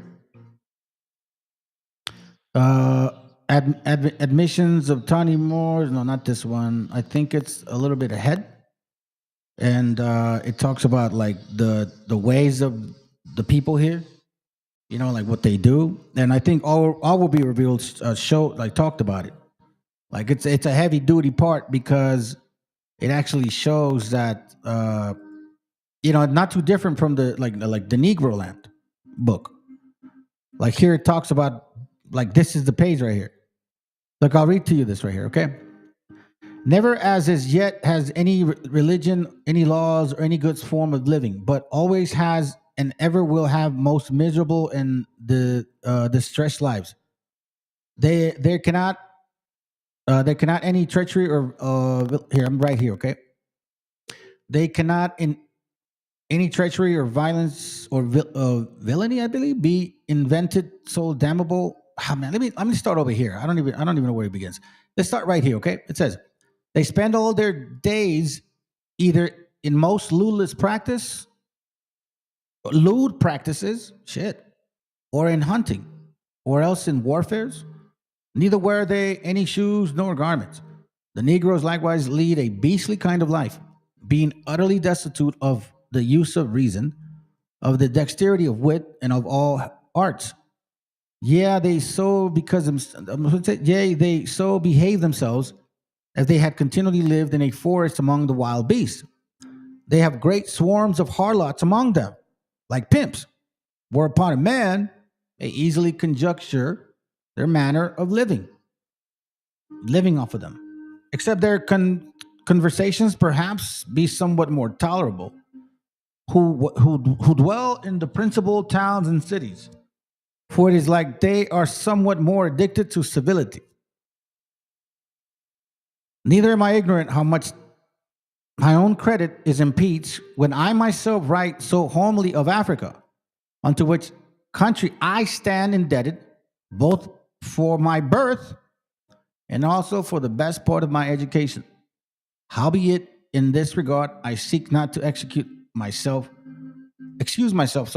but only to appeal unto the duties of the higher historiographers, who has set down the plain truth in all places, and is blameworthy for flattering or favoring of any person.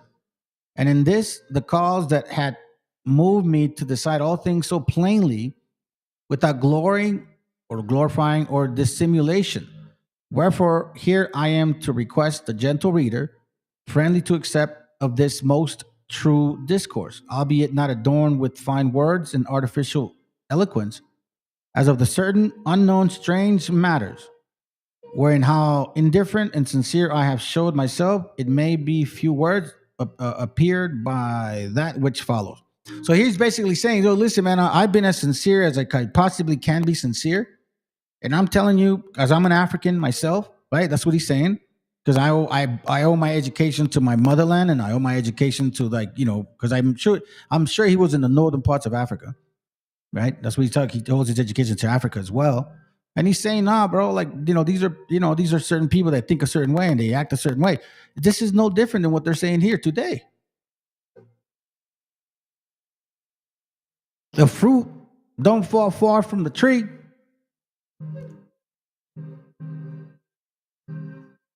At least I don't think it does. Because if it did, then it would just express it and it will show who you are. You know what I'm saying? Like, it's easy to just, like, you know what I mean? It's not that difficult. It's very easy. See, here goes the ancient pedigree of the ancient pedigree and originals of the Egyptians. The Egyptians are, as Moses writes, fetched their original from the Mizraim, the son of Cush, the son of Ham, the son of Noah.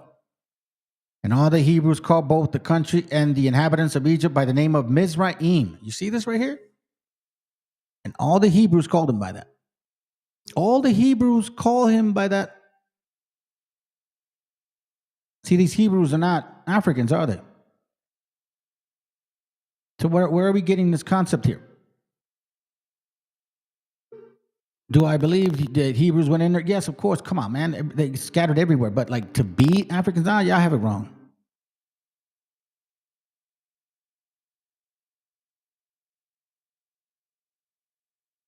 See? Here we see that a lot of them took upon different religions. Also, the inhabitants called themselves by the same name. Either there left any true Egyptians besides a few Christians, which are at this present remaining. The residue embracing the Mohammedan religion have mingled themselves amongst the Arabians and the Moors.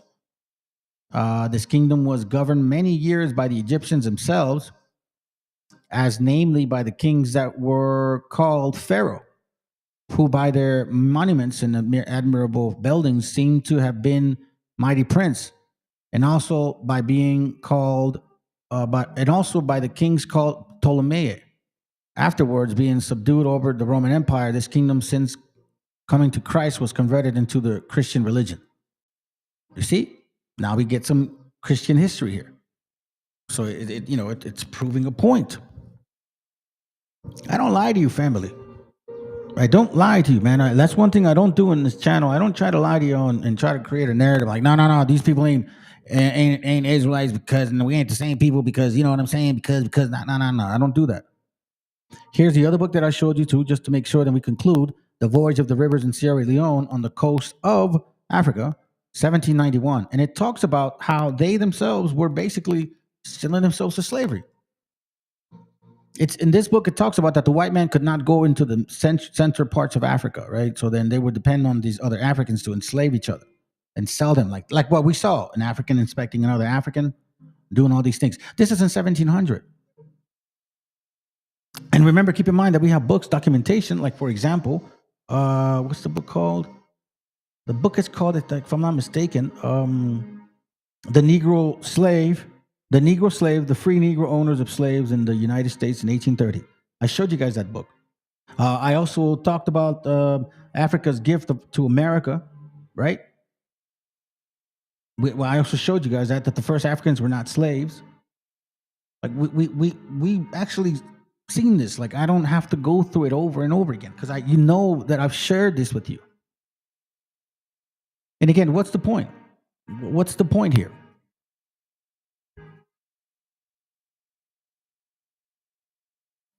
You're claiming a heritage that don't belong to you. And the only reason why they want to technically steal the native concept from y'all, do you want to know why? Because that fits the Bible. That's why. There's no other reason for it. Because it literally, our history fits the Bible.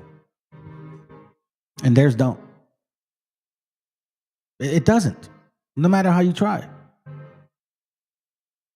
Look, I'll even tell you, bro. I'll even share it like this. Let me see. Let me show you something.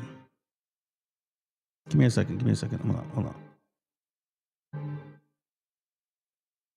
Come on, man.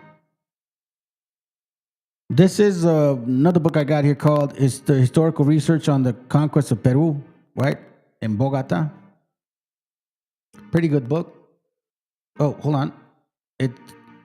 What year? 1827. Page 456.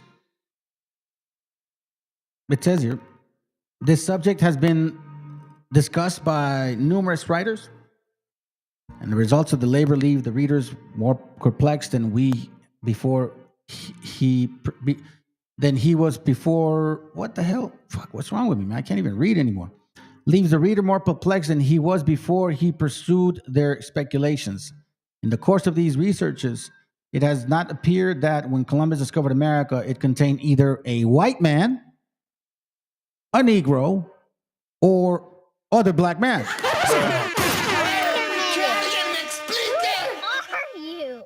Let me repeat that again. Yeah, that's true, my friend. Thank you. Deuteronomy 9:2. The people are strong and tall. Anakites. You know about them, man. Of course. That's the Hamitic line of Canaan. Again, it says here, in the course of this research, it has not appeared that when Columbus discovered America, it contained either a white man, a Negro, or other black man. This is a very wonderful event when we consider the extremes of the climate. The complexion of the Americans is of a reddish brown, nearly resembling the color of copper. Nearly. The hair of their heads is always black, long, and coarse. They are said to have no beard. Their persons are full of size, straight, and well proportioned. And their features, I can't read that well. Ulloa, who was 10 years among them, asserts that those who have seen one American may have said to seen them all, just like the Asian brother was saying. Pedro de Cieza de Leon affirms that their innumerable tribes in all the climates appear to be the children of one father and one mother, Abraham and Sarah. Here we see the Eskimo thoroughly swarthy, inclining to the European white rather than to the American copper color, and the men have beards. There are chalk white individuals, but are albino, such as accidentally exist in all parts of the world. The Mexicans are of good stature, well proportioned. The skin is of an olive color, and the complexion good. The forehead narrow, the eyes black, regular white teeth. The hair thick, black, coarse, glossy.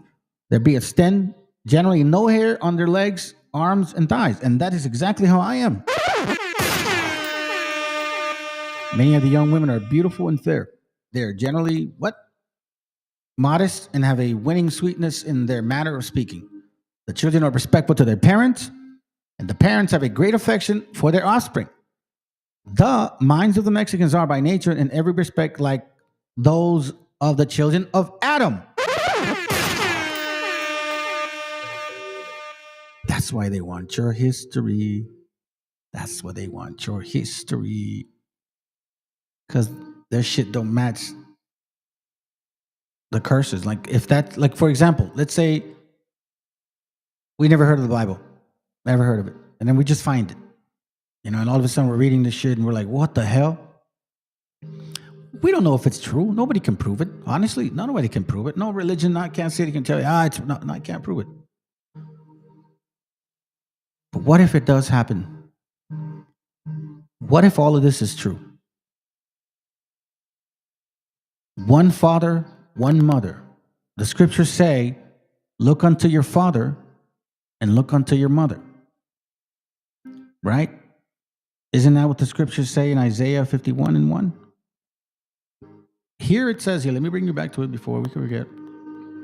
It says here that Pedro de Cieza de Leon affirms that their innumerable tribes in all the climates appear to be the children of one father and one mother. Innumerable, okay? Innumerable. Isaiah 51:1 says, "Hearken to me, ye that follow after righteousness, ye that seek the Lord. Look unto the rock whence ye are hewn, and to the hole of the pit where you are digged." Look unto your father, right? The history, who he is, where he came from. The Chaldees. He was worshiping other idols like his father was until he came to his senses. Look unto Abraham your father, and unto Sarah that bare you. For I called him alone and blessed him and increased him. He said he would give him an innumerable amount of children. Here we see that they're seeing the same thing about you guys. And they also see the same thing that we've always talked about. The children are respectful to the parents for the most part. The parents have the greatest affection for their offspring. That's why we take care of our grandparents. The mind of the Mexicans are by nature in every respect like those of the other children of Adam. The modern Mexicans have not the same fire, nor are they so sensible to the impression of honor as their ancient inhabitants. With respect to the Americans being without beards, it appears probable that it was more effective of art than of any deficiency in nature. So here we basically, get an idea that the people here, when people showed up and saw these people, they didn't say, "Oh shit, we're still in Africa?" No. Look, thus it does not seem probable that America contained any inhabitants from Africa or Europe.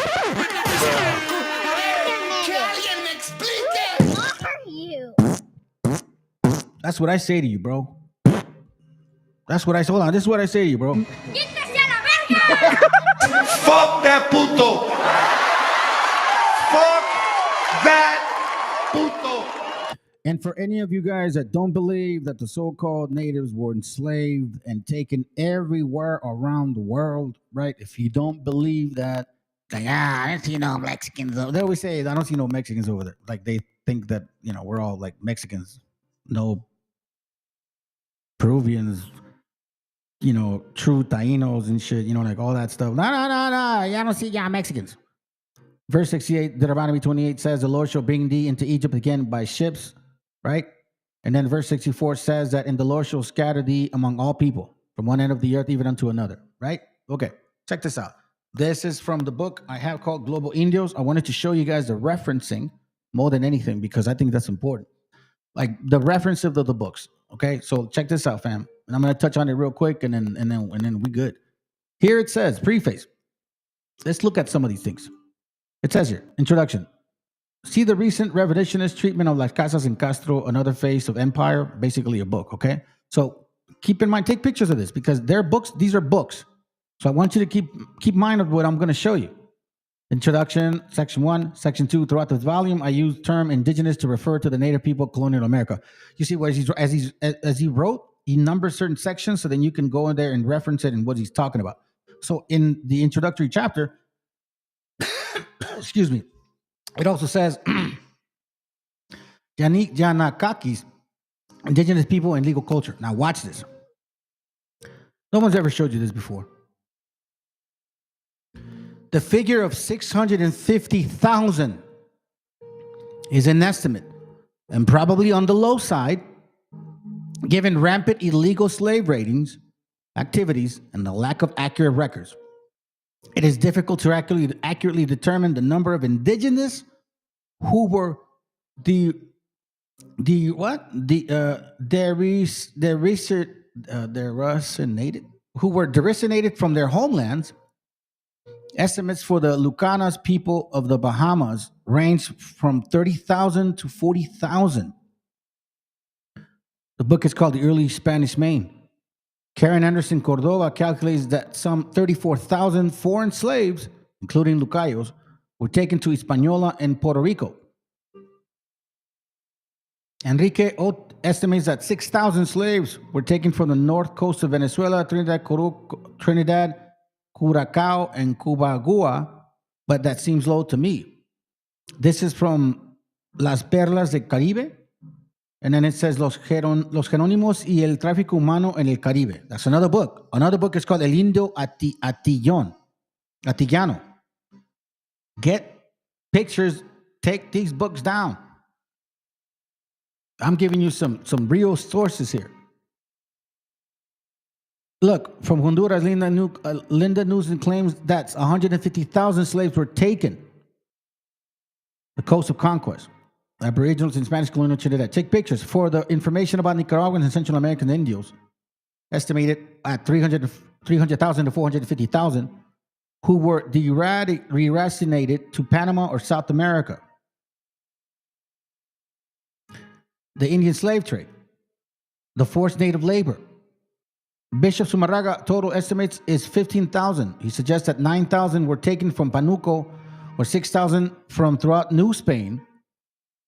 Traffic in Indian slaves. The destination of the peoples within the domains of New Spain, Andes, Brazil, the Rio de la Plata, and Panama must be also be taken into account. Historian Brett Rushford estimates that in the Western Hemisphere, between 2 or 4 million Indians were enslaved from the late 15th century to the mid-19th. That's right. You hear that? 15th century to mid-19th century, between 2 to 4 million of our people were enslaved, on top of the fact that many were decimated. No one ever told you guys, did they? Did BHI ever run to you and tell you this?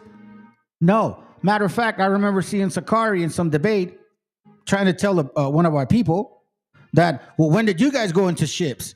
Huh? When did you guys go into ships? This Sakari ship, before they got butt plugged, you know? They don't teach you none of this, fam. And listen, keep in mind that I'm not just here to argue about, I'm anti this now, I'm anti whatever, I'm pro this. Nah, bro, I'm bringing out everything I can to show you where I stand.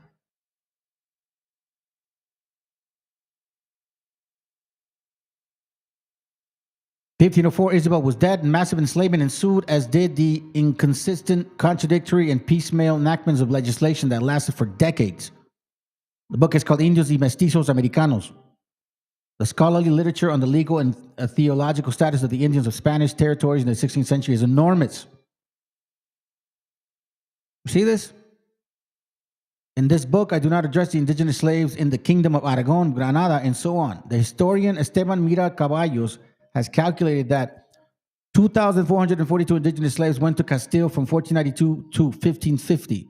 This number, as he admits, does not consider the illegal traffic of slaves. Remember, keep in mind, this is a huge number. Huge number. Supposedly in 1619, they only had brought, 20 black slaves, right? Keep in mind, that's what they say. This number, as admits, does not consider illegal traffic of slaves, the majority of whom were shipped to Spain before 1520. By Mira Caballos, Indios y Mestizos Americanos. That you're going to get a lot of history in that book. It's referenced a lot in this book. So the book is called Indios y Mestizos Americanos. This is heavy duty, family. If anybody fits these curses, it's y'all. That's why these wobbles want that heritage. Even though they can't, absolutely don't even match shit. It's weird, bro. I ask you guys your diet, your clothing, your folklore, like literally real legitimate questions. How come you guys didn't go through the Christian compendium? How come you don't know about all of this Spaniard stuff if you guys were originally here? They don't fucking answer none of that. Y'all can answer none of that shit. You met your daddy, basically, bro. I am your king. Zurara, Crónica do Descubrimiento de Guinea, says Wolf wrote a book called The Moors of West Africa. I guess you had a couple over there, huh? I was wrong. Muslim Spain and Mediterranean slavery. We were over there. That's why they're referencing these books, fam. The Moors of West Africa. The reason they're mentioning these books is because you're going to see certain points.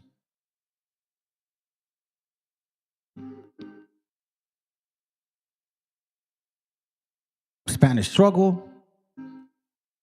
Historia general y natural. Until 1492, Muslims living in Al-Andalus engaged in the practice of ransoming captives by taking the Christians.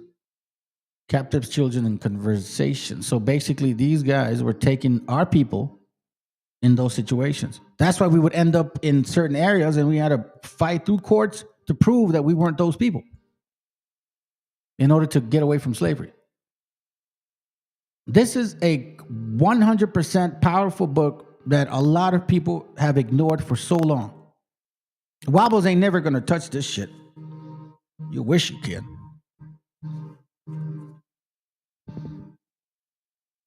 I dare you. I double dare you.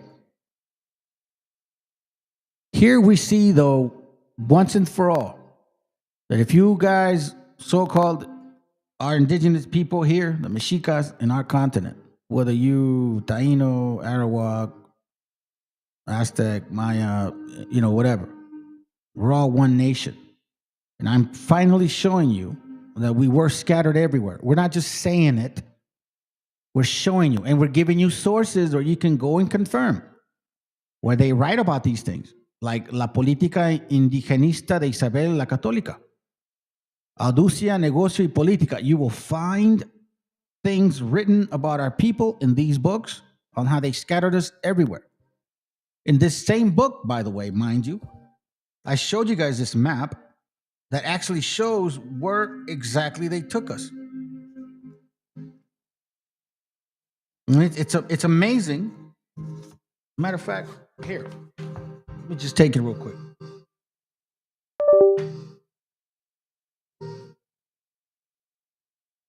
Let me show you guys. Watch.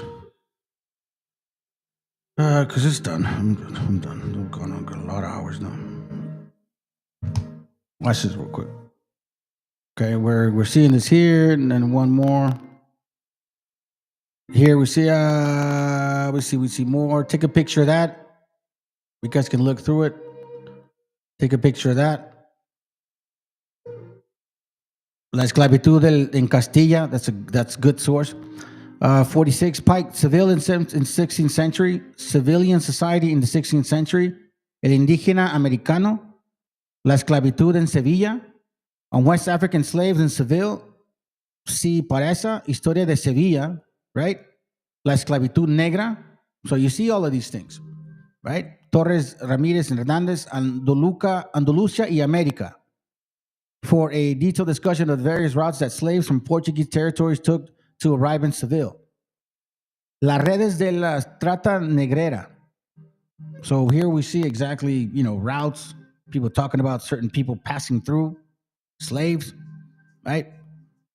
Africa's discovery of Europe, revealing the African presence in the Renaissance Europe, Black Africans in Renaissance Europe.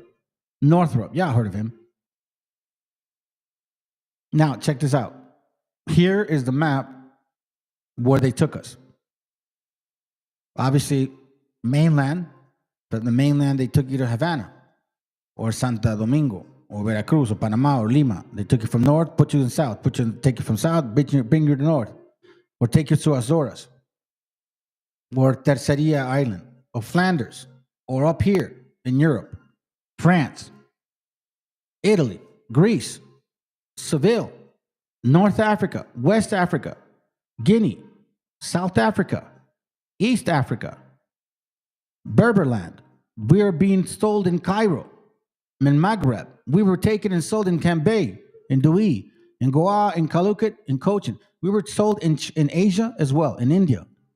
We were taken to Philippines, sold all over those regions. If anybody tries to tell you that you natives have not been taken all over the entire earth, go tell them to fuck yourselves, basically. Deuteronomy 28:64, and the Lord shall scatter thee among all people from one end of the earth even unto another, and there thou shalt serve other gods.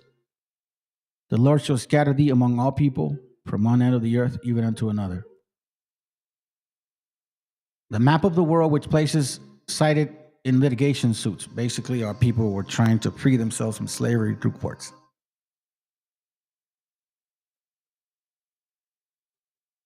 So, I don't know. You let me know what you think, fam. I'm going to end it with this and then we out.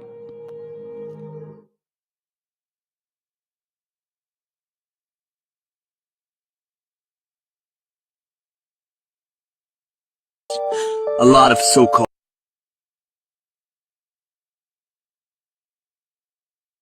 Omex were not black people, nor did they have anything to connect them to Africans.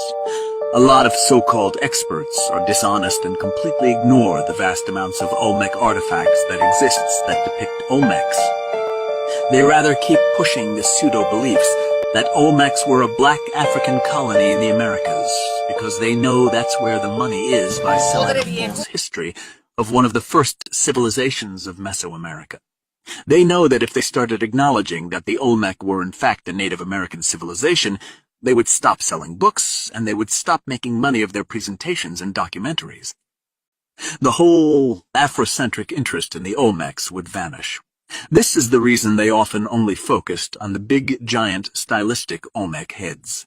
That's what this is, a money-making scheme, pretty much a pseudo-history hustler that is ready to sell others' people history to highest bidder. These people completely ignore the genetic studies and material culture left behind by ancient Olmecs. The Olmecs left behind many things that show their racial identity. They left jade masks and smaller human sculptures of themselves. Besides the giant heads, these other artifacts don't show these African features. Instead, it shows them with very noticeable epicanthic folds, high cheekbones, and other features that are familiar with other Native American populations.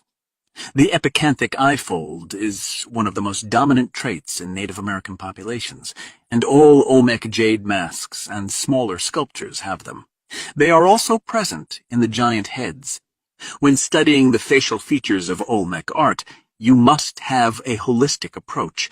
You cannot simply skip over the vast amount of Olmec art that shows these other phenotypes. If you do skip them, you're completely dishonest.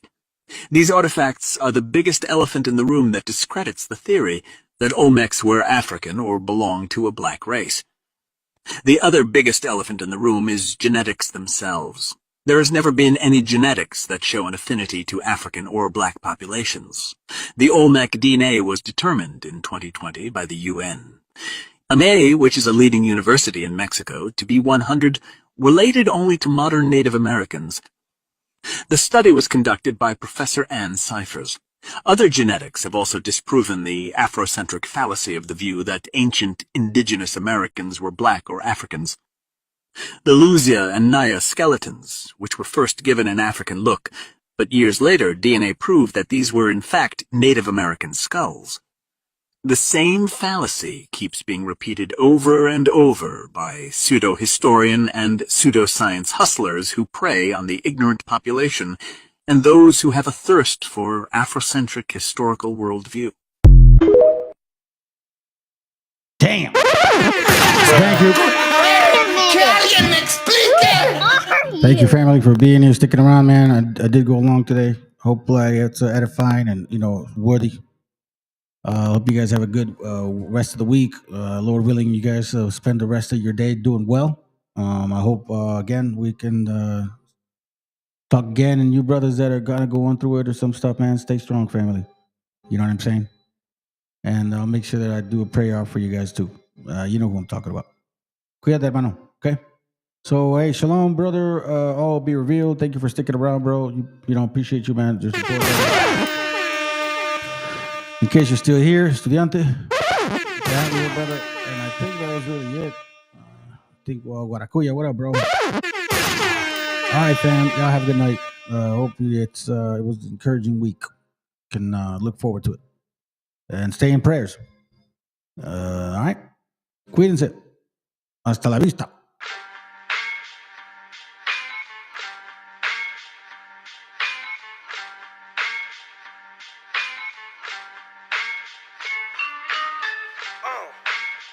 En la Plaza de Reyes, Black 50, soplón. Yeah. ¿Qué vas a saber? ¿Qué vas a saber tú? Oye, chibolito, pártome. Pulpín de los pulpines, batería de Rapunzel, de rapeos, de raptos, de lagartos en cuartel. Cualquier la pega de cruel con un viejo coronel. Soy flojo, se me antojó dormirme en el laurel. Eleve mi level con un label y un Faber Castell. él ya un papel. Lo empape con sangre de todo aquel que se jura Nobel y no ve mis trenes en la riel. What's so man? ¿Por qué no sacan la tablet? Juro por mis aguas que no te hablo por las powers. Soy chinchado neto, búscame por Pico Sour y te voy a meter al centro loco como Beckenbauer. Escúchame atento mi pro, que estamos rompiéndole en pro. El negro de Plaza de Reyes como siempre rompe de este micrófono. Que quiere meterle como yo pero no puede meterle taco pro. Si te pensaba que solo era un gallo, déjame decirle que se equivocó. Real motherfucker feeling on the street. Es el Black Sheep, Black Sea Metal de Plaza de Kings. Motherfucker, so boom.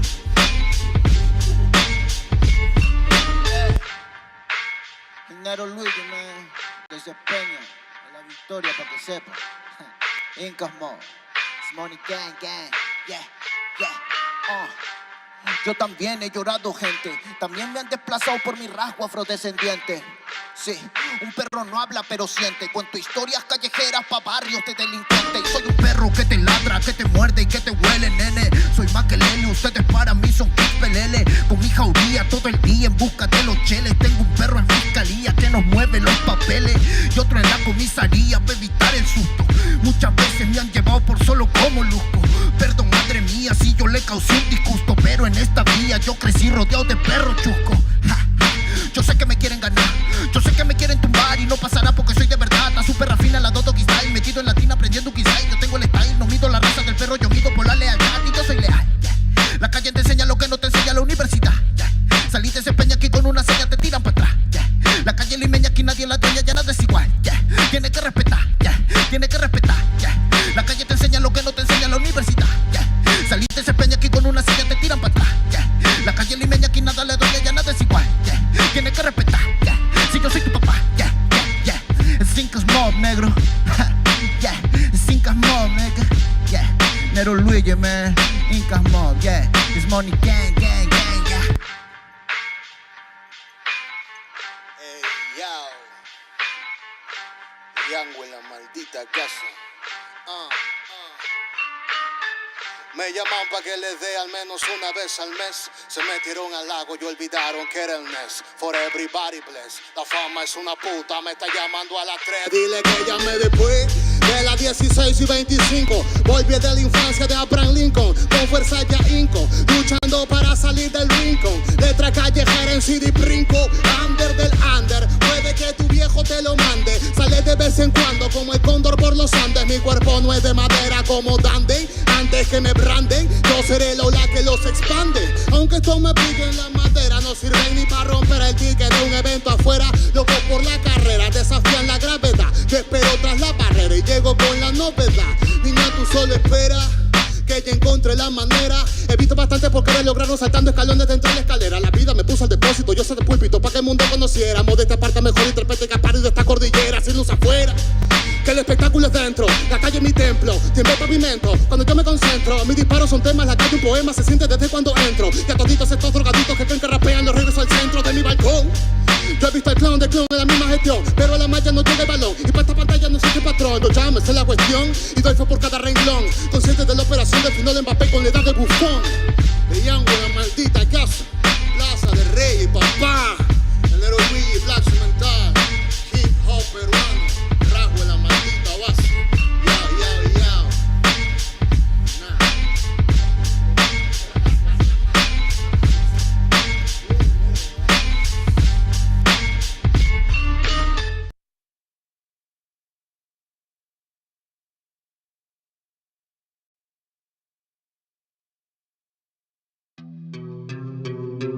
Yeah. Oye, es nada más y nada menos que el motherfucker Blessing Mike de Plaza de Kings. Estos bebés son Big Papo Du, no sean rebeldes, deje el revolú. Yo aún no me quede, yo me hospede junto a Belzebú. No me remete, plebe, no soy leve como tú. Si hay algo que no muere, eso es el hip hop Perú. Y para estos pericos te traje una chica perica. Atrás te voy a mostrar como dos monstruos rap trafican. No trate ni trepe, solo trote, señorita. Treque, donde la sangre salpica. Se aplica, te explica, replica. ¿Pa' qué? Aplica, practica, suplica, con fe. A mi perro grita, yo lo mataré, lo mataré. tu madre llora y canta la bandeja, flow peregrina, chivolo propina, ina, hacen base, mejor coja vaselina, no imagina mi vida fuera de una esquina. Yo solo quiero más chavos pa' comprar más chilindrina. Gira, que somos puros animales rompiéndote todos los cristales. Repete señales que a ti no te sale. ¿Qué pasa, compadre? Somos naturales. Voy a llenar todas las editoriales. Rate de mi huevo pa' los tribunales. Tú eres un antianal, yo experto en artesanales. Yeah, se me afaga la cimuita, soplum. Hey, Terco 92. B09 está en la casa, barrio. Escucha bien. Así se hace, Yo. Tengo problemas de actitud y poca paciencia. Hablo si me da la gana, nadie me silencia. No quieren aceptar que pa' muchos soy influencia. La voz de los barrios que llega a tocar tu conciencia. Yo sé que muchos quieren llegar a ser tendencia y hacen lo que sea sin pensar en las consecuencias. Es la diferencia, yo mantengo mi esencia y ustedes por pegar han cambiado hasta de apariencia. Y no es que lo diga yo, pero la gran evidencia es que cambian de personalidad con frecuencia. Y no son locos con inteligencia, solo quieren un poco de atención con insistencia. No presumo en nada, hago todo a mi conveniencia. Por eso te doy una sugerencia: conmigo no busquen competencia, que llevo 10 años ganándole a la vida y lo sabe la audiencia. La firme, qué ocurrencia, ¿cómo pueden joder sin prudencia? No se dan cuenta que mi experiencia es a base de exigencia. Mi trabajo es con independencia y el de otros de un productor depende de su permanencia. Sigo firme en la resistencia, dándole más rap en el track hasta por correspondencia. Que muchos disques evolucionaron, no es coincidencia. El dinero y la fama hizo que pierdan su decencia. Terco 92, cuando quieras, donde quieras. ¿Cómo? Sí. He aprendido a sobrevivir de las maldades, comprendiendo que nada es como tú sabes. Pa' decir verdad, la lucho a diario. No me critiques, no me justifico, siempre hago lo que predico. Soy de barrio y rico en talento. De una me sacan por mi forma de ser y me acento en el yauca. Mi gente la está rompiendo por ser parte de este movimiento. Quiero saludar a las personas que nunca confiaron en mí, que hoy por hoy se paltean cuando me ven venir. Bye bye motherfuckers, en estas líneas bye bye a fluir. Déjate llevar como hay people in the street. Yo. Déjate llevar como hay people in the street. Hey, hey, hey, oh, yeah, hey. 1, 2, 3, 1, 2, 3 es la torita aquí en la casa, primo.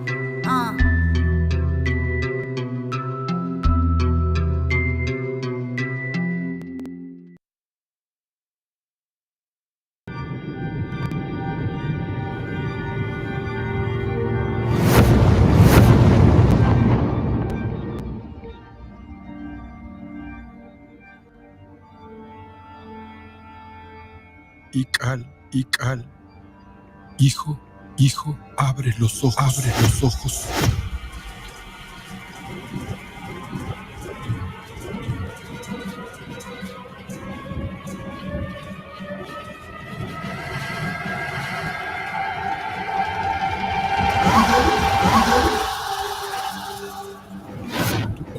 Tu cuerpo se queda con nosotros, pero tu espíritu debe seguir.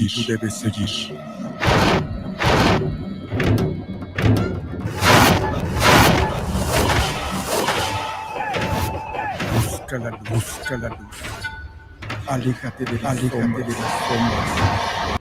Deja que nuestro dolor sea tu fuerza. Desde aquí caminamos tu camino.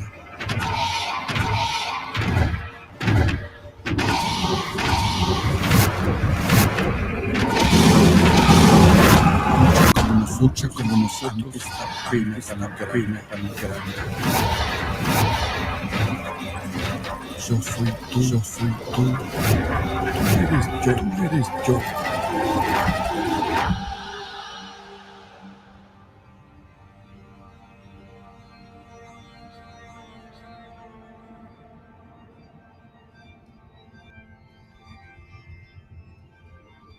La muerte que hoy nos separa, mañana volverá a unirnos. Eres libre, hijo.